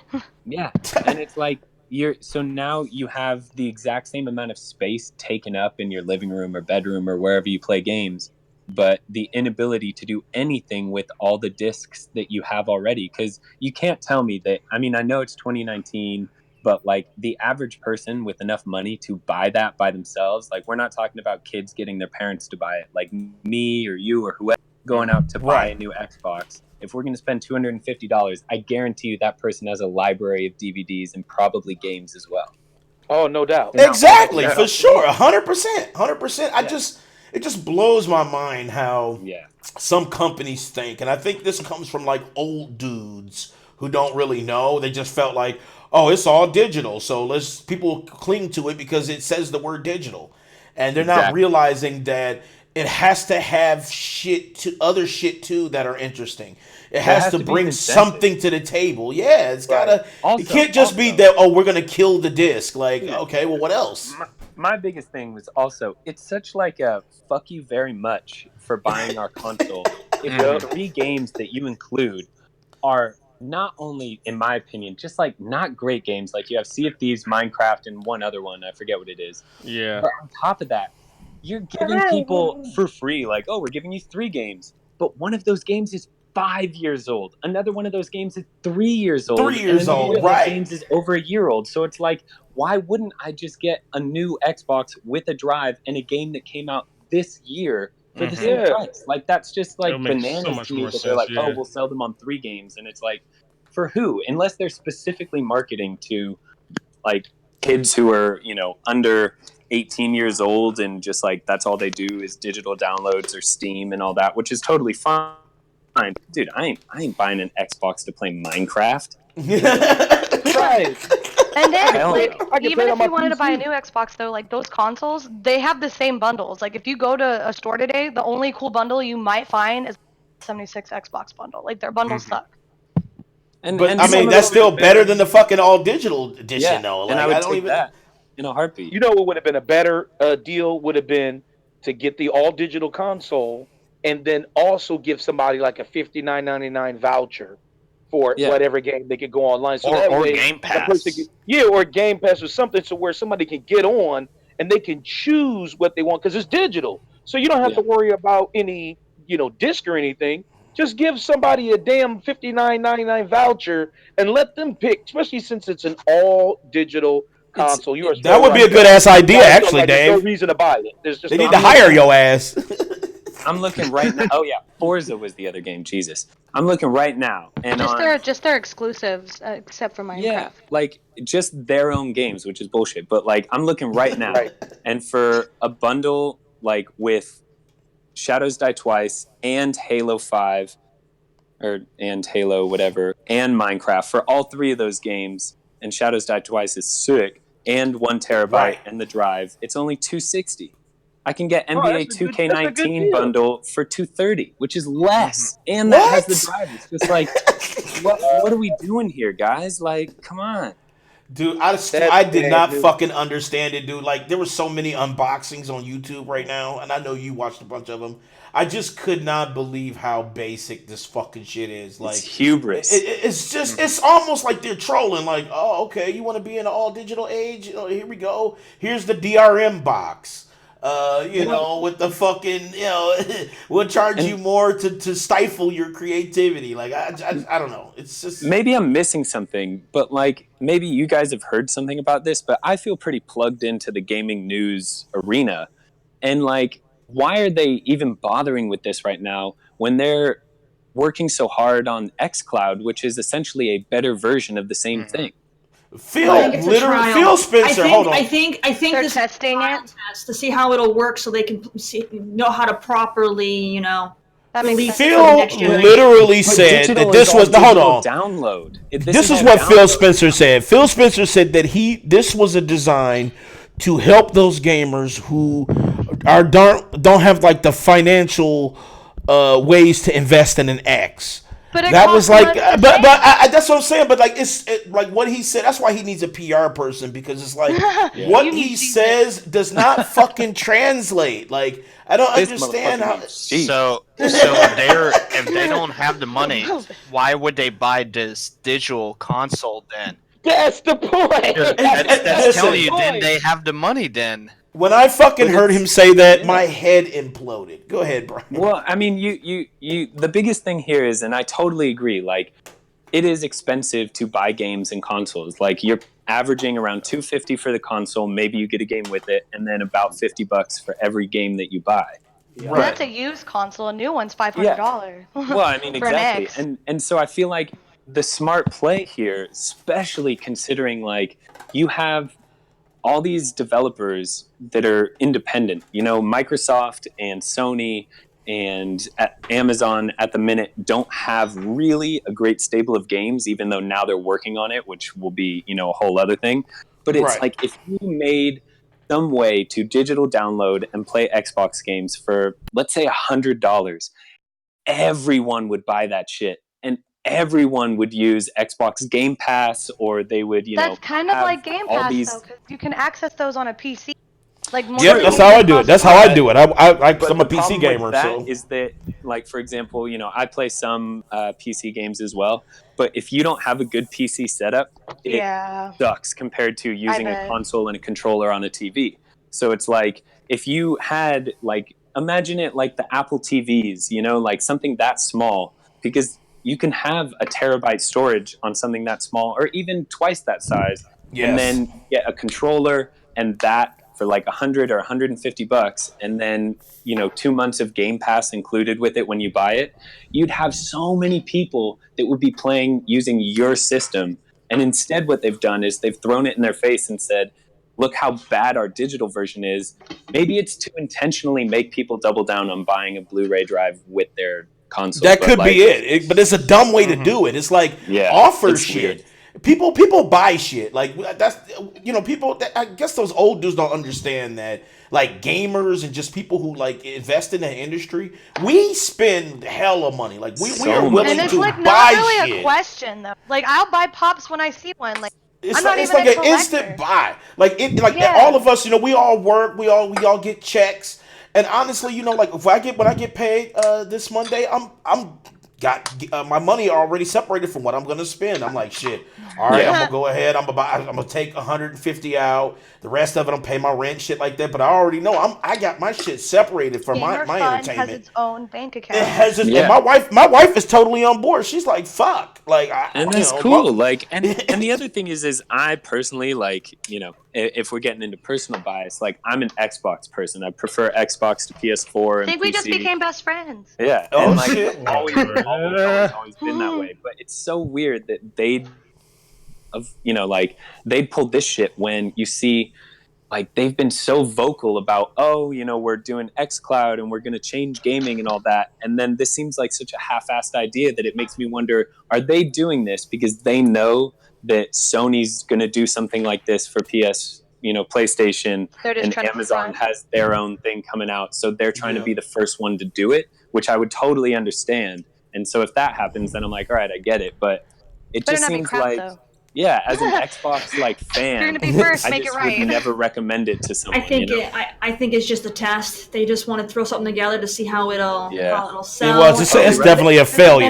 And it's a way for them to use up any extra supplies they have from the 1S consoles. This way, they don't have to go and reproduce all new stuff out of a different size. They can just you are exactly right. I'll bet they are literally sitting. They just want to use up what they got, of Xboxes, so they can get ready to start the next gen. That's true. That's true. You know, that's exactly what they're doing. I think they're trying to be economical. They just want to use up their shit so they can get rid of it and move on to the next gen. Exactly. That's fucking terrible, honestly. It's business, though. It's good business. I mean, it's good business, but it's not a consumer thing. It's not a consumer thing. It's definitely a corporate. It's a corporate decision. It was a man thing, like you guys been saying. That was somebody in the office said, just use what you have. Empty out those weird boxes you got and sell that. If you're gonna essentially sell a refurb, then at least make it cheap. Man, I agree with that, but I think business-wise, I think they're smart. They just want to use up their stock so that way they can save some money. Is it smart to say, okay, yes, we're going to use all our extra stock, and that's, you know, obviously a good business move, but we're going to use it on a product that makes us look like morons? Like, surely there's some kind of backfire in the sense that maybe their investors and shareholders do understand, like, oh, they're just getting rid of stock, and, you know, they trounce this out because this is the way things are going and they want to seem ahead of the curve. But to a player, and especially an Xbox fan versus anything else, it's like, man, it seems like you're trying to get one over on me and intentionally fuck me the next time I need to, you know, get a new console. Sounds like they're pulling a Sony. No, I'm just kidding. I'm just kidding. You know, vulture capitalism is bad. That's what it is. I mean, you know, I love capitalism. Vulture capitalism is kind of run rampant. And it's really just about getting over on the consumer. I totally get using material that you have in the warehouse, but I agree with what you said, Brian. I mean, there needs to be a reduction in that cost. It shouldn't be $250. It really should just be either $99 or $100 or $150 because it's only a digital console. You can't play Blu-ray. You can't do anything else on it but download. It's missing features, so it should definitely be $99. Or $150. Otherwise, you're just rebuying the same thing with less features. That's garbage. Very much. Do you guys remember that PlayStation 1 emulator that came out last Christmas? And it played like 20 PlayStation 1 games? Classic? Yeah, and it was like $100. Yeah. Now it's $40. Like, they keep dropping that thing like crazy, so I'm pretty sure they got to. Well, you know, because Nintendo came out with the NES Classic. And that's $60. A lot of people played Nintendo more. Yeah. So that's why... Right. People forget because Nintendo put a lot more better games on their system than PlayStation did. Yeah, they're putting like too good of game. Like their graphics weren't there yet for the games that they were making. I think so. When you play them, like Tomb Raider, you're like, damn, these fucking graphics suck, and these controls are terrible. They need a remake. Blah blah blah. Like that's why they're remaking all these games because they didn't have the technology. Mario game isn't hard to design, so of course the NES is going to be great because that's something easy and doesn't take hella. Fucking whatever, you know what I'm saying, right? And that's why Switch became the most sold console because it's portable, it's portability, and it's got games that are out now, you know. So it's like, hell yeah. But you know, look, Microsoft, go back to the drawing board. give us something smaller, give us something more portable, give us something that has more features, or at least replace the features that you've taken away. If I can't get DVD, can't play Blu-ray, then it needs to offer something else. Then it needs to offer, all right, this, if you get this edition, it comes with lifetime Game Pass, or not even lifetime, maybe a 6 times, or like you'll get one, you can play one game from Game Pass a month. Like it gives you access to one game a month. Like that would be great, because then that means that you still incentive to pay for it.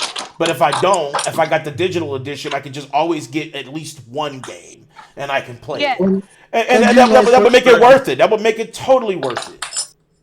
Or do like what Nintendo did. Like they came out with like they did some deal where you get their online thing for like a year. What you talking about?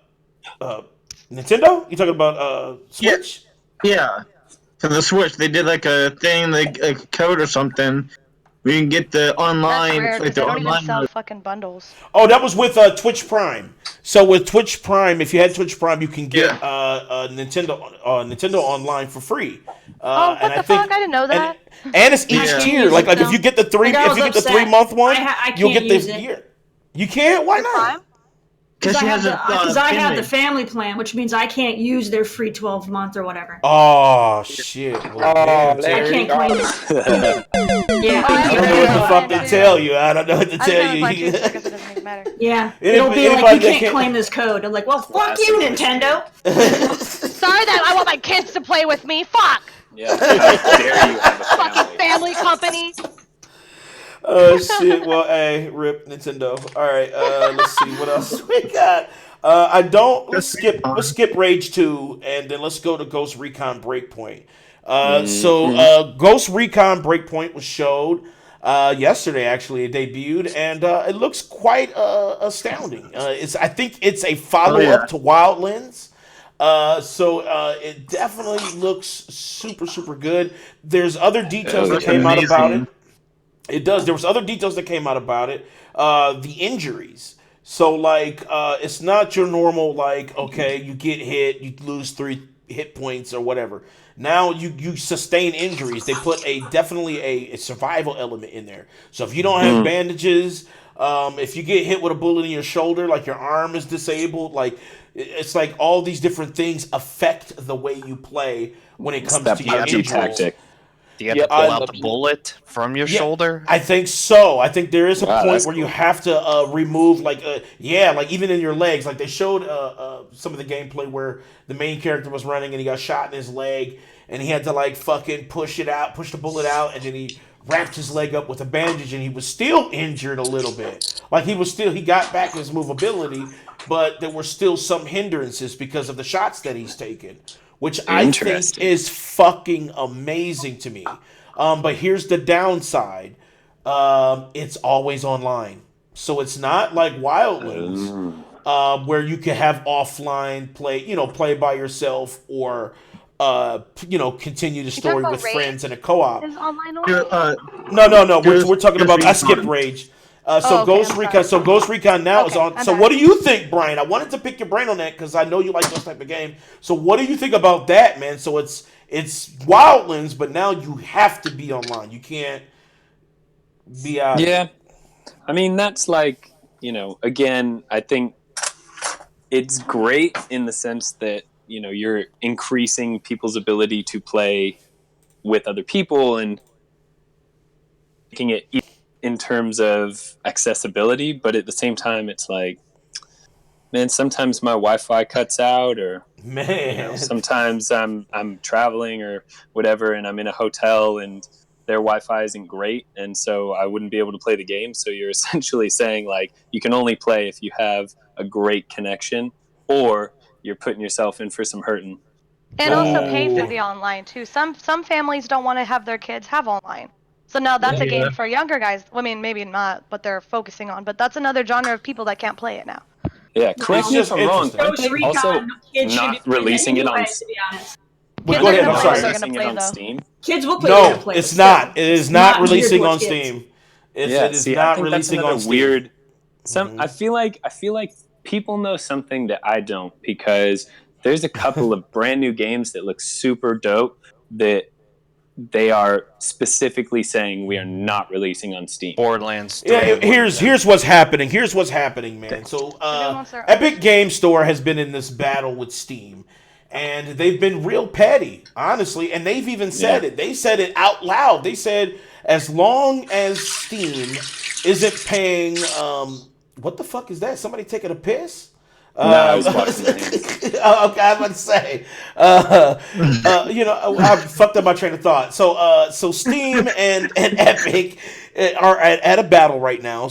And they basically threatened Steam. They said that if they don't pay the developers correctly, they are going to force exclusivity on their platform. And they said it. And so this is that big thing. And it's like, here's the thing. Epic Store is fucking garbage when it comes to usability. They do have some good things as far as how they present their games on the store. But outside of that, there's nothing. There's no voice chat. There's no friends. It's like a fucking dog There's shit. friends on Epic. Well, yeah, but look how you access them. You know what I'm saying? It's not like Steam. Well, yeah, through Fortnite, you got to go in game to get to your friends. You can't just enter. Dude, this is my biggest gripe. And again, call me a traditionalist or old or whatever, but this is like the biggest danger that I see with game streaming or all digital gaming is that I just bought Rocket League. Just bought it on Steam, and now Epic is going to take Rocket League off Steam. Yep. And so now I'm fucked because I bought it on Steam. So now I won't be able to play it on Steam. And it's like, if you have streaming games that are constantly in competition with each other as developers, or digital games that are created by, say Microsoft, and then they just decide, this game isn't doing very well and it's taking up a lot of, RAM or whatever, we're going to pull it. If someone's really into that game, they can never play it again. Yeah, it's over. It's like it's one of these things where, because streaming and digital is all dependent on specifically what the developers and what the actually money. How much money they're making. Not just what money they're making, but it's entirely up to a group of people that aren't you. So even if that game is doing terrible, nobody plays it but me, Brian, I love it, then I'm fucked. So if you decide to pull it, or if the server goes down or whatever it may be, I'm in so much risk of losing either a game I love or progress because it's all online. Whereas when you have the discs, at least you have the ability to, there are games that I still play, like Amped from 2002. And I still play that because the disc still works. So it's like, shit, man, I'm going to play that, but they don't even have it anymore. Yeah. Look, dude, it actually happened to me in real time. That's the same for Borderlands 3. It's on Epic Store. But you know what, Brian? That happened to me literally with H1Z1. So H1Z1 was on Steam, and of course they literally changed the game. They took parts of the games away too. Like, they don't have the survival aspect of H1Z1 anymore. So if I try to access it, it's done. I put almost 1,000 fucking hours in H1Z1 survival. Ruining people's lives, raiding bases, one time, man, it was hackers had got on the server, and me and my buddy, he's like a killer in these games, and he killed one of the hackers. They were so fucking pissed because of their God mode failed them. And it was just like these moments I've had, and then it's like, I went to Steam to play it, and that shit was gone, man. Yeah. It's like I imagine feel if you. That 1,000 hours was $1,000 that you spent on skins or extra content or whatever, and then I spent on extra content, and I can't fucking use it. Wasn't Marvel? What was it? Marvel. I forget which one. It was like Marvel vs. Capcom 2, I think. Mm-hmm. But it was in Game Pass and on the Xbox, and you had to buy, well, you didn't have to, but there's so much extra shit to buy on that. And they just pulled the game, and there's this huge outcry, what have you? And then they were like, oh, sorry, and put the game back on. But because they literally took the game off the servers, essentially deleting it, all the shit that people had bought didn't generate in the game when they put it back on. So they either had to buy it all over again or just not have it. And it's like, if you spent $2,000 on like skins and upgrades and all that, and then they take it off and put it back on again and all that's wiped, it's like, man, that's fuck bullshit. you. I would be like, where's my fucking refund? Like, where's my money back? Because can you fucking get money back for that? Is that something you can cry about? Because they put it back seriously on for the players. I had shit like that happen with me with Ubisoft. They like to take stuff off of the store all the time, and then and I lost content. I had them give me codes for my content because I was not buying it again. Yeah, it's like I refuse to. Isn't that the same for like the PlayStation changing your gamer tag? That causes some games to lose all your stats and everything. Yes, some of them did. Yeah, I heard that some of them did. But that's a little different. That's more so your profile specific shit. We're talking like Sony literally removing a game from your fucking game list. You know what I'm saying? Like you come to play, you're like, shit, I haven't played this game in a while. You go to boot it up and it's gone. And it's out of your hands. It's because it's always never online. Happened to me before. I mean, but it has happened to me. Like I said, H1Z1. I literally love H1Z1, and I went to go play it. Me and my buddy, we caught back up after about a year or so, and he was like, "H1Z1 still going down." I was like, "Let's fucking play that shit. Let's ruin somebody's life today," because we were hype about the shit. And we were on chat, we're on Discord. He's like, "Where the fuck is it?" I'm looking. I'm like, "Man, I don't see it either. What the fuck?" So I go to the store, and it's like a fucking letter that they posted saying, we apologize and we feel that people love the game. And I'm like, fuck you, because if you did, we would have our copy, And it's like, I paid money for skins on that game. I had a fuck you t-shirt. Literally, it said fuck you. And, I was running around robbing people's cars and shit. Like, it just pissed me off, man, that they did that. Yeah. And that's how they do you. That's what that is. And that's why I'm kind of scared. Like, Ghost Recon Breakpoint, what they're saying about the game seems amazing. The injury system and shit like that keeps, especially with PvP. So it's like you don't get that fucking asshole that you put a clip in and then he goes behind cover, comes back out and he's fucking wrecking you. You know what I'm saying? Because he got healed up. No, that's not this shit. It's like, okay, I hit him once in the shoulder. He's fucked right now. And I need to circle him in order to continue the kill. I love that. That changes PvP drastically. But the always online shit, like if I just want to play the story part of it, I still have to connect. It's scary, and I don't know if I can support that all the way, especially when Wildlands didn't have that. Like this is supposed to be a follow up to Wildlands, and it's totally different, and I don't know. It doesn't bother me personally, seeing as how Wildlands and stuff like this. These are games I always play co-op. So I mean, that's true. I only played online anyway, so it doesn't affect me. It's just the fear of it, though, Terry. I think it's just the fear of that moment. I'm on live stream or something, or not even live stream. I'm recording gameplay. And I can't fucking record the gameplay because I'm not online with the game or something's fucked up with my internet. Or if I'm just trying to play it, like I finally got a day off from work. I can finally sit down and play this motherfucker. You look up and Comcast failed you. And now Comcast now you can't failing me. Failing. So and I get it. Gamers have games. We have multiple games that we can play that are offline. I get that too. But I think it's just that moment that it happens is where you realize how bad it is to do games like that. So, I think all right. I think Terry's right because like most people that get these types of games only play online. They don't even play the story. They just go wait for the online mode. Some do play solo though. Some do. Some do. Yeah, some do. But when you look at like the majority don't. And majority rules, so that's just the way it is. Silly though, because it's like, why not just be all inclusive like a fucking vacation? But I get it. Majority rules doesn't happen everywhere, but yes, in some gaming, but not always in real life. Brian. Yes, sir. We are at our final round here. Remember, you have to opt in. You can lash out at anything. It can be. Gaming related. It could be one of us here at the panel that has triggered you. It could be. You get 1 full minute We can't interrupt you. We can't say you're wrong. Even if it's an opinion, it counts. But that's why you have to opt in. So, do you want to opt in, sir? I'm gonna opt in. Ooh, shit! All right, so we got Brian in final round. I'm going to opt in as well. Anybody else?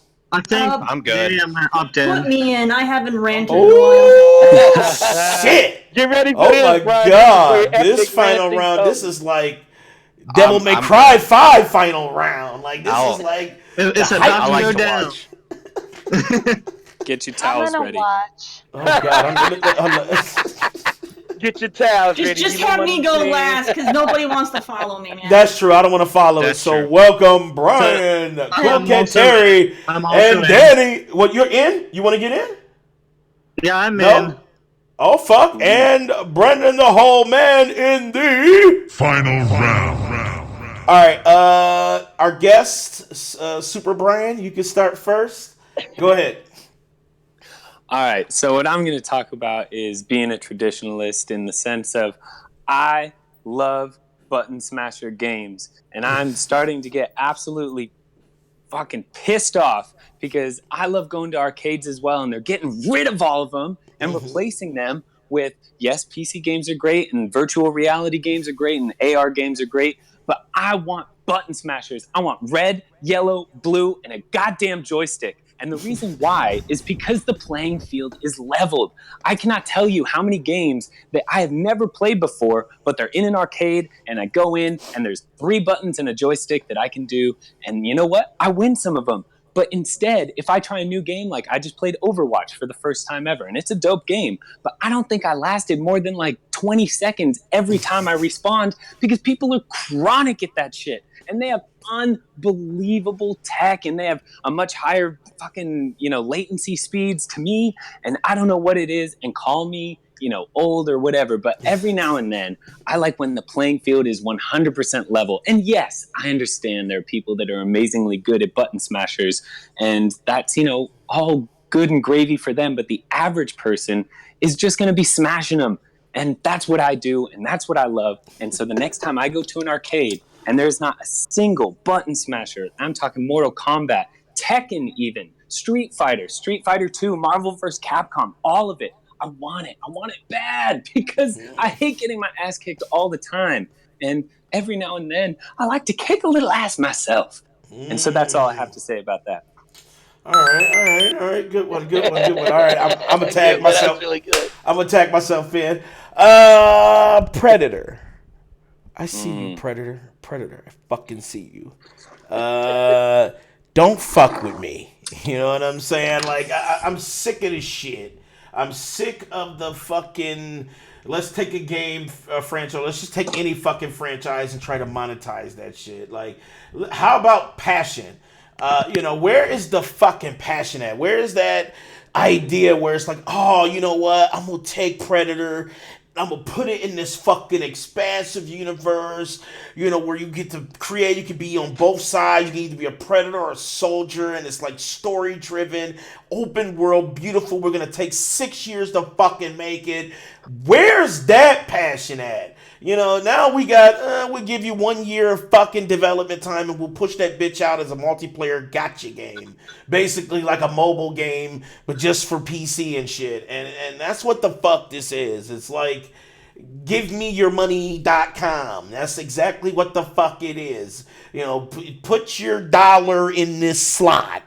And it fucking pisses me off to no end. And especially Predator. When you're dealing with a franchise like Predator, it's like world renowned. I feel like special care needs to be taken. Same thing with like if they did a Freddy Krueger game, or if they even with Friday the 13th, I felt like care should have been taken. I know you love Friday the 13th Platinum, but I swear to God, the care was not there as far as that type of franchise. There could be some fun to be had as far as multiplayer goes. But there's nothing like a fucking power fantasy, and being either a powerful soldier like Arnold Schwarzenegger blowing up the whole jungle trying to kill Predator, or being fucking Predator and you're sneaking up on them and they don't even see you, but you cut 2 heads off. Like, I want to see that in grandeur. I don't want to see no fucking dudes running in a circle because they're trolling me in game. Like, fuck that bullshit. I don't want that shit in my Predator. I want a real Predator game, not that garbage. So that's all I got to say about that. And if they keep doing that shit, you already know they can kiss my ass to the white meat, and I'm not supporting it. All right. Let's see who else opted in. Was it Brandon, the whole man? No, Cool Cat. Oh, yeah. Wait. Oh God, Brandon. The whole man. All right, Brandon. If you fail this, there he is. Give me a choice today. That's a life loss. Oh wait, hold on. All right, go ahead. There you go. Okay. Reason I'm you don't in want here. To come after Terry. You don't go ahead, Brandon. Yeah, I don't want to go after Terry. No. Final Fantasy VII Remake. I love it, but I'm pissed that they're making it episodic. It's just a money grab. Like, they're gonna charge you $60 each episode. How many episodes are they gonna pawn out? That's like, they should make just one game and make it like a good story to it instead of making it episode for episode and making you wait. It could be like this 1 year and then 5 years down the line, episode 2. Listen, I'm tagging myself back in. I'm with you on that. Okay. I cannot fucking believe they decided to do episodic with that. I felt like, just make it a gigantic fucking game, Like, I don't understand why they have to split it up like that. Wait, yes I do. Money. That's exactly what the fuck it is. We're going to try to get people to pay $300 for Final Fantasy VII instead of the customary $60. And that's what their goal is. Like I said, it's those old-ass dudes who are owners of stock into that company, and they're like, we want to push the bottom line. We want to make the most cash, and what we're going to do is Final Fantasy VII. Everybody's asking for it. We'll give it to them at a price. And that's what the fuck they did. So, yeah, all right. That pisses me off. Yeah, it just pisses me off. Oh, God. Terry. Here we go. She's stretching. Oh, She's stretching. I'm tagging Terry in. I want everybody to realize this shit. She's Brian, you will know out and getting ready to fucking rage. So get ready for this shit, y'all. This is gonna be fucking classic. I hope you like my character. Let me go get in my bunker. Let me go get in my bunker. Rage is going towards V and his voice. No, I'm scared. All right. Dumbass whispering bullshit.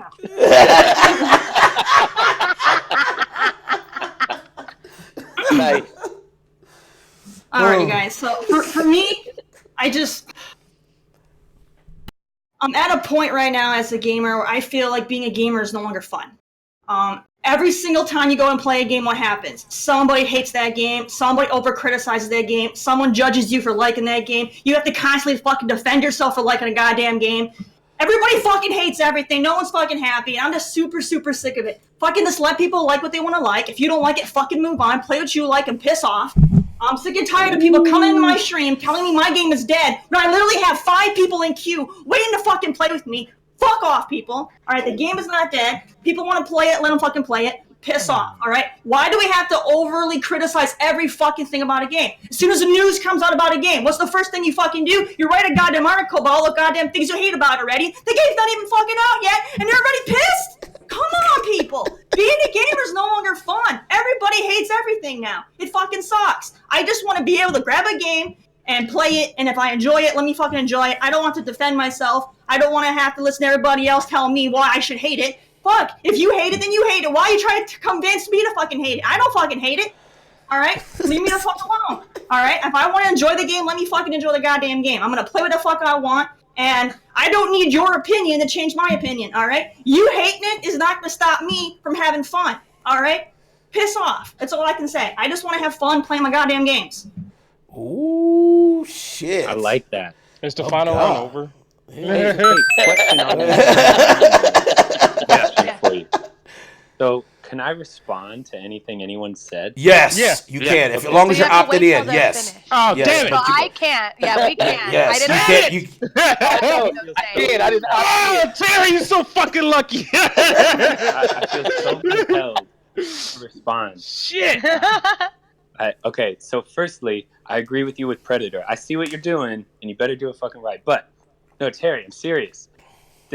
What you said is so true, but I have to say this. It's a good thing that this is happening, and I'll tell you why.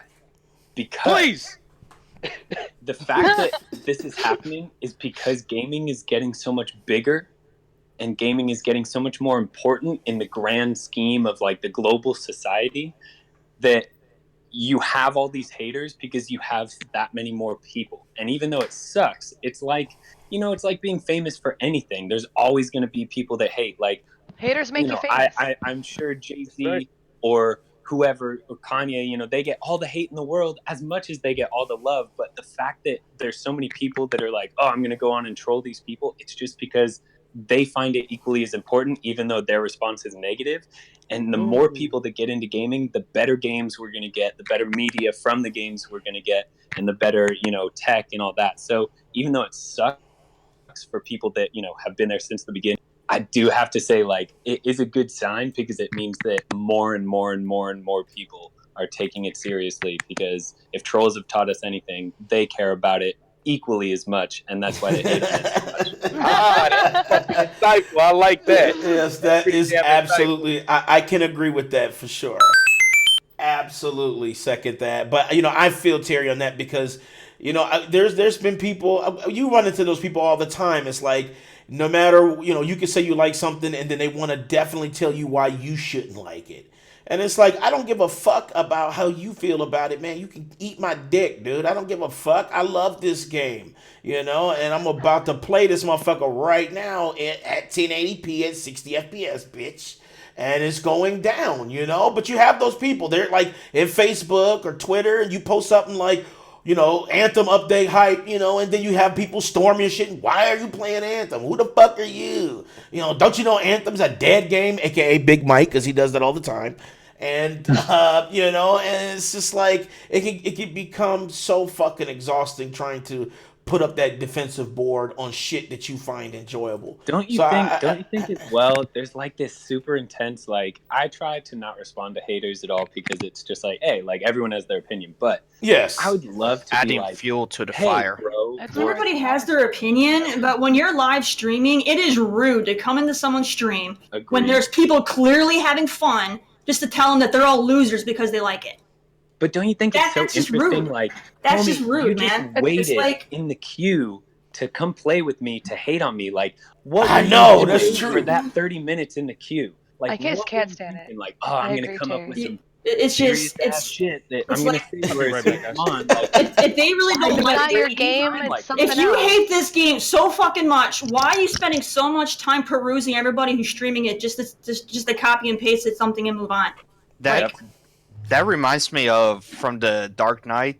There was a line, I think it was the Joker, saying that some people are there to cause whatever destruction, all that. I'm just here to cause fear, or like it was something around there where it's like he's just doing it for fun, and he just want to cause all this. Mm-hmm. But here we go though, King. Mm-hmm. You're not in final round. I wanted to say at least that because you're not in final round. Yeah, I know. I take it. And so we'll take. I got to lose a life too. I commented too. Absolutely, David. I was getting ready to get to that. I was going to say LaLa did also. LaLa is absolutely. Wow. Absolutely, because you did not opt in. There's no. This is final round. You already used your grenade on me. Right. Right, but now the host defaults back to the grenade. Now I can give it to anyone. I can use it myself if I want to, but I'm refusing to. I didn't know there was 2 grenades in one stream. Oh, it resets. Yes. The rules change daily. Just throw it on platinum right now while he's not paying attention, because you know he would rage. I know he's gonna rage. I know he's getting ready to rage. But all right, so anybody else? Wait. What no. happened? Platinum. I heard my name. You heard your name? All right. You're not supposed to respond. This is final round still. Okay. Anybody else? All right. Looks like we're good. All right. So that was everyone in the final round. All right. Final round has ended. Final thoughts. Platinum, I know you said you want to say something to Terry. Well, yeah. Who was it that spoke on Terry? King? Was it King or? Well, I did it like in general, like a general movie quote I was talking about. I didn't. Well, in regards to like the publicity of other people's opinions, and or the response of what Terry said.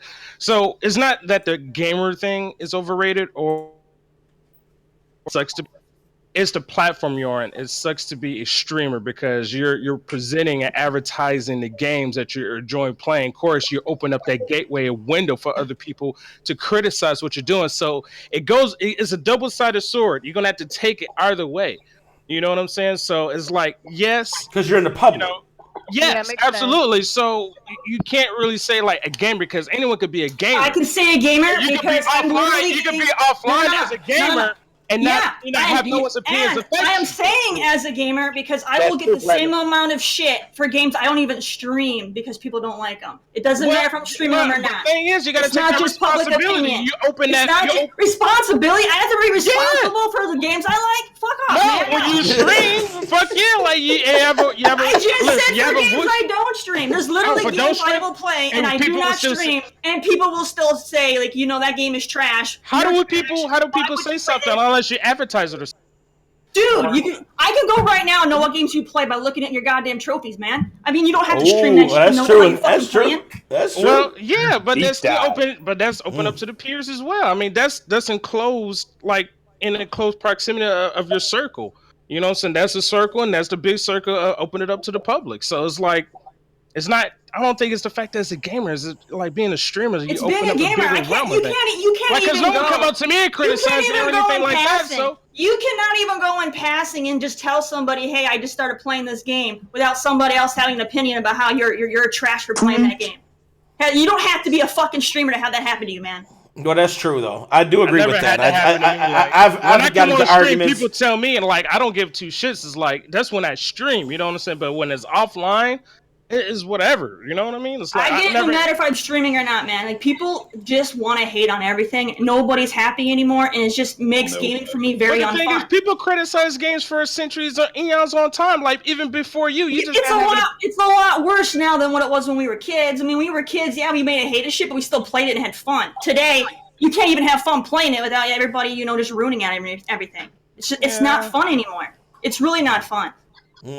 I disagree. I think it's still fun. I think what it is because I had to learn this too, is I just had to really just not give a fuck how people felt about it, and it took me a long time too, because when you love something so much, like I love Clay Fighter. Clay Fighter 63 and a third is what Clay Fighter 63 and a third for Nintendo 64 is literally my top fighting game. Then it goes Street Fighter Third Strike. So those are how it goes for me. Clay Fighter, man. And when I say that to people cannot fucking believe that man. People, I will fuck you up with blogs. Like blogs. Dude, I'm gonna sign them autographs on your motherfucking ass. Like, put that in the camera. I will fuck you up with Clay Fighter. But I'm telling you, when I tell somebody that, and it pissed me off one time because I got into a heated argument about it, and he was just like, "I'm not a fucking real gamer because I chose that over Street Fighter, and how could I?" And I just blew up, and I just had to take a real long look because I'm like, wait a minute. That I let that fucking dude rule me. I let him get what he wanted, which is basically a super triggered me right now, and I still get triggered from time to time, but you just gotta kind of just weigh and go, you know what? People are gonna do this shit. They're gonna fucking hate their asses off. And I'll even use Terry example, even with like with Anthem. Anthem is, and I'm a fan of it. Like I love that game. I feel like there's just some missteps, but I think in the future it has a huge potential. But some people will voice their opinion about it and think that we're fucking terrible for even considering liking a game like that. And you know, and I just feel like, you know what? Fuck you, because when it's all said and done, if the game ends up being amazing, if it's something that I love playing, if all my friends are playing it and we're having the time of our lives, I think that's the most important. Exactly. Is, are we having fun, and is it something that is catered to what I like? And yeah, and you just support that type of stuff. You don't let people get to you like that. I get it though, Terry. I get it. That shit is exhausting. Well, yeah, true. Excuse me, now I'm gonna get upset. I've gotten to a point where I've just stopped defending Anthem because I'm tired of having to defend it. I'm going to play it. I'm with you on that. I'm just like all the time, and they try to bait me. You know, they'll call me names saying that, you know, because you know they want that Terry. And I was like, okay. I was like, I mean, if you don't like it, you can go. I mean, I'm having fun, and I'm in. Okay. I would create a eat a dick command. You should do that, Terry. I'm exhausted. I am exhausted trying to have fun with a game right now. Terry, you should literally have an eat a dick command. I swear to God, I will throw it up. It just literally should be eat a dick emo. It should just literally be exclamation eat a dick. And it should be spelled D-I-K just to make it safer. So eat a dick, and it's just like you just did, and it's just eggplant emoji squirt spot. You know, like eggplant. It runs an eggplant and cherries. Like, and literally anybody who mentions it or like it becomes negative, I will spam that shit for you in chat, Terry. I guarantee. I got you. That would be funny. I got you. Look at all right. Well, I guess that is the show for today. I know Brian is a very busy guy, but I know he loves talking about gaming. So I'm glad this we had you on. This is the longest we have a guest stay throughout. But because usually the guests they do stuff, but they're not gamers. They're not really. They don't game too much, so they couldn't really talk about the current events. But Brian can because he's the man. Always. Brian, so tell everybody where they can follow you. Tell everybody where they can follow you at. We'll also have the links for everyone below. But yeah, tell everybody where they can follow you at. And let's follow me on Instagram because that's the one I like the most. Because I just get kind of like Terry. I get baited into talking mad shit on Twitter. But I'm on Twitter and Instagram at Brian Hanford, BriHanford. Follow me there. Or can you just post a link in the Discord? So that way we could watch more anime and play more games and hear me and see me. in the Discord, like in the chat Discord. Sorry to interrupt. No, you're all good. So look out for me there and look out for me on 4 Bar Friday because I swear I'm going to break into that one day. Ooh! Listen, this is what we're going to do. I'm open challenging you right now, all right? We're going to have a freestyle battle. We'll plan for it. Plan for it. So it'll be V versus the host with the most. So what if I freestyle in V's voice? That's what it is. That's what I was going to ask you. So I was going to do because I do voices too, and I was going to do Movie Dude. So I was going to have Movie Dude versus V. In a freestyle battle. We'll do it one of these Saturdays. We'll plan for it, so we'll make sure we have enough time. It'll be like a 20-minute event. It'll be a 20-minute event, so it'll be cross promotion between all our entities. 20 minute. 20 minute. 20 minute. Hold on. 20 million. No. So and then we'll have chat vote as well as the panel. We'll have them vote, and then winner picks loser's punishment. How does that sound? I like it. I'm into it. All right. Yes. All right. Hey Brian, what's your Instagram? At Brian Hanford. BriHanford. Yep, I got it. I put it in Discord. All right. Yes, well, yeah, man. Thank you guys and girls. Thank you everyone for having me. I really appreciate it. And yeah, like anytime. I absolutely love talking gaming and stuff. So so maybe we'll have you back because we are having Nick Apostolides. He's the voice of Leon in Resident Evil 2. He's coming back in June, but maybe you can slide back on that same episode, and we can do because I want to do Wheel of Misfortune, and so so maybe we can have you back on for that episode. So we'll have 2 guests. We'll have you. So it'll be Devil May Cry versus Resident Evil. and we'll do the Wheel of Misfortune. How does that sound? Yeah, that sounds perfect. Absolutely, Ooh, count me in. Yes, hell fucking yeah. So we'll do that in June when Nick comes back. I want to iron around the exact date, so I will send you more information once I have the exact date ironed down, and then we'll also talk about the freestyle battle. So I will get with you on that on Instagram. So yeah, thank you, Brian, man, for being here, man. We so super much, appreciate it, man. Girls. Great conversation. Shouts out to everybody in chat. It was so many people I don't even know. Lamont, you, Blaze, Joking, fucking Lokita. I seen Frozen, John, Joe Rogan, I guess. Joe Rogan. Sam Gonzalez, Muhammad. Okay. I like. We became woke. I don't know if that's the thing. But yeah. Thank you guys for checking us out and being part of your afternoon. Check us out next week, 1 p.m. Eastern time. You're already in the correct channel. Shouts out to the panel: Cool Cat Terry, Brandon the Whole Man, Prime Time, King, LaLa who left, Platinum, and of course the dignified, the exquisite Mr. Brian Hanford. And we will see you guys next week. Peace.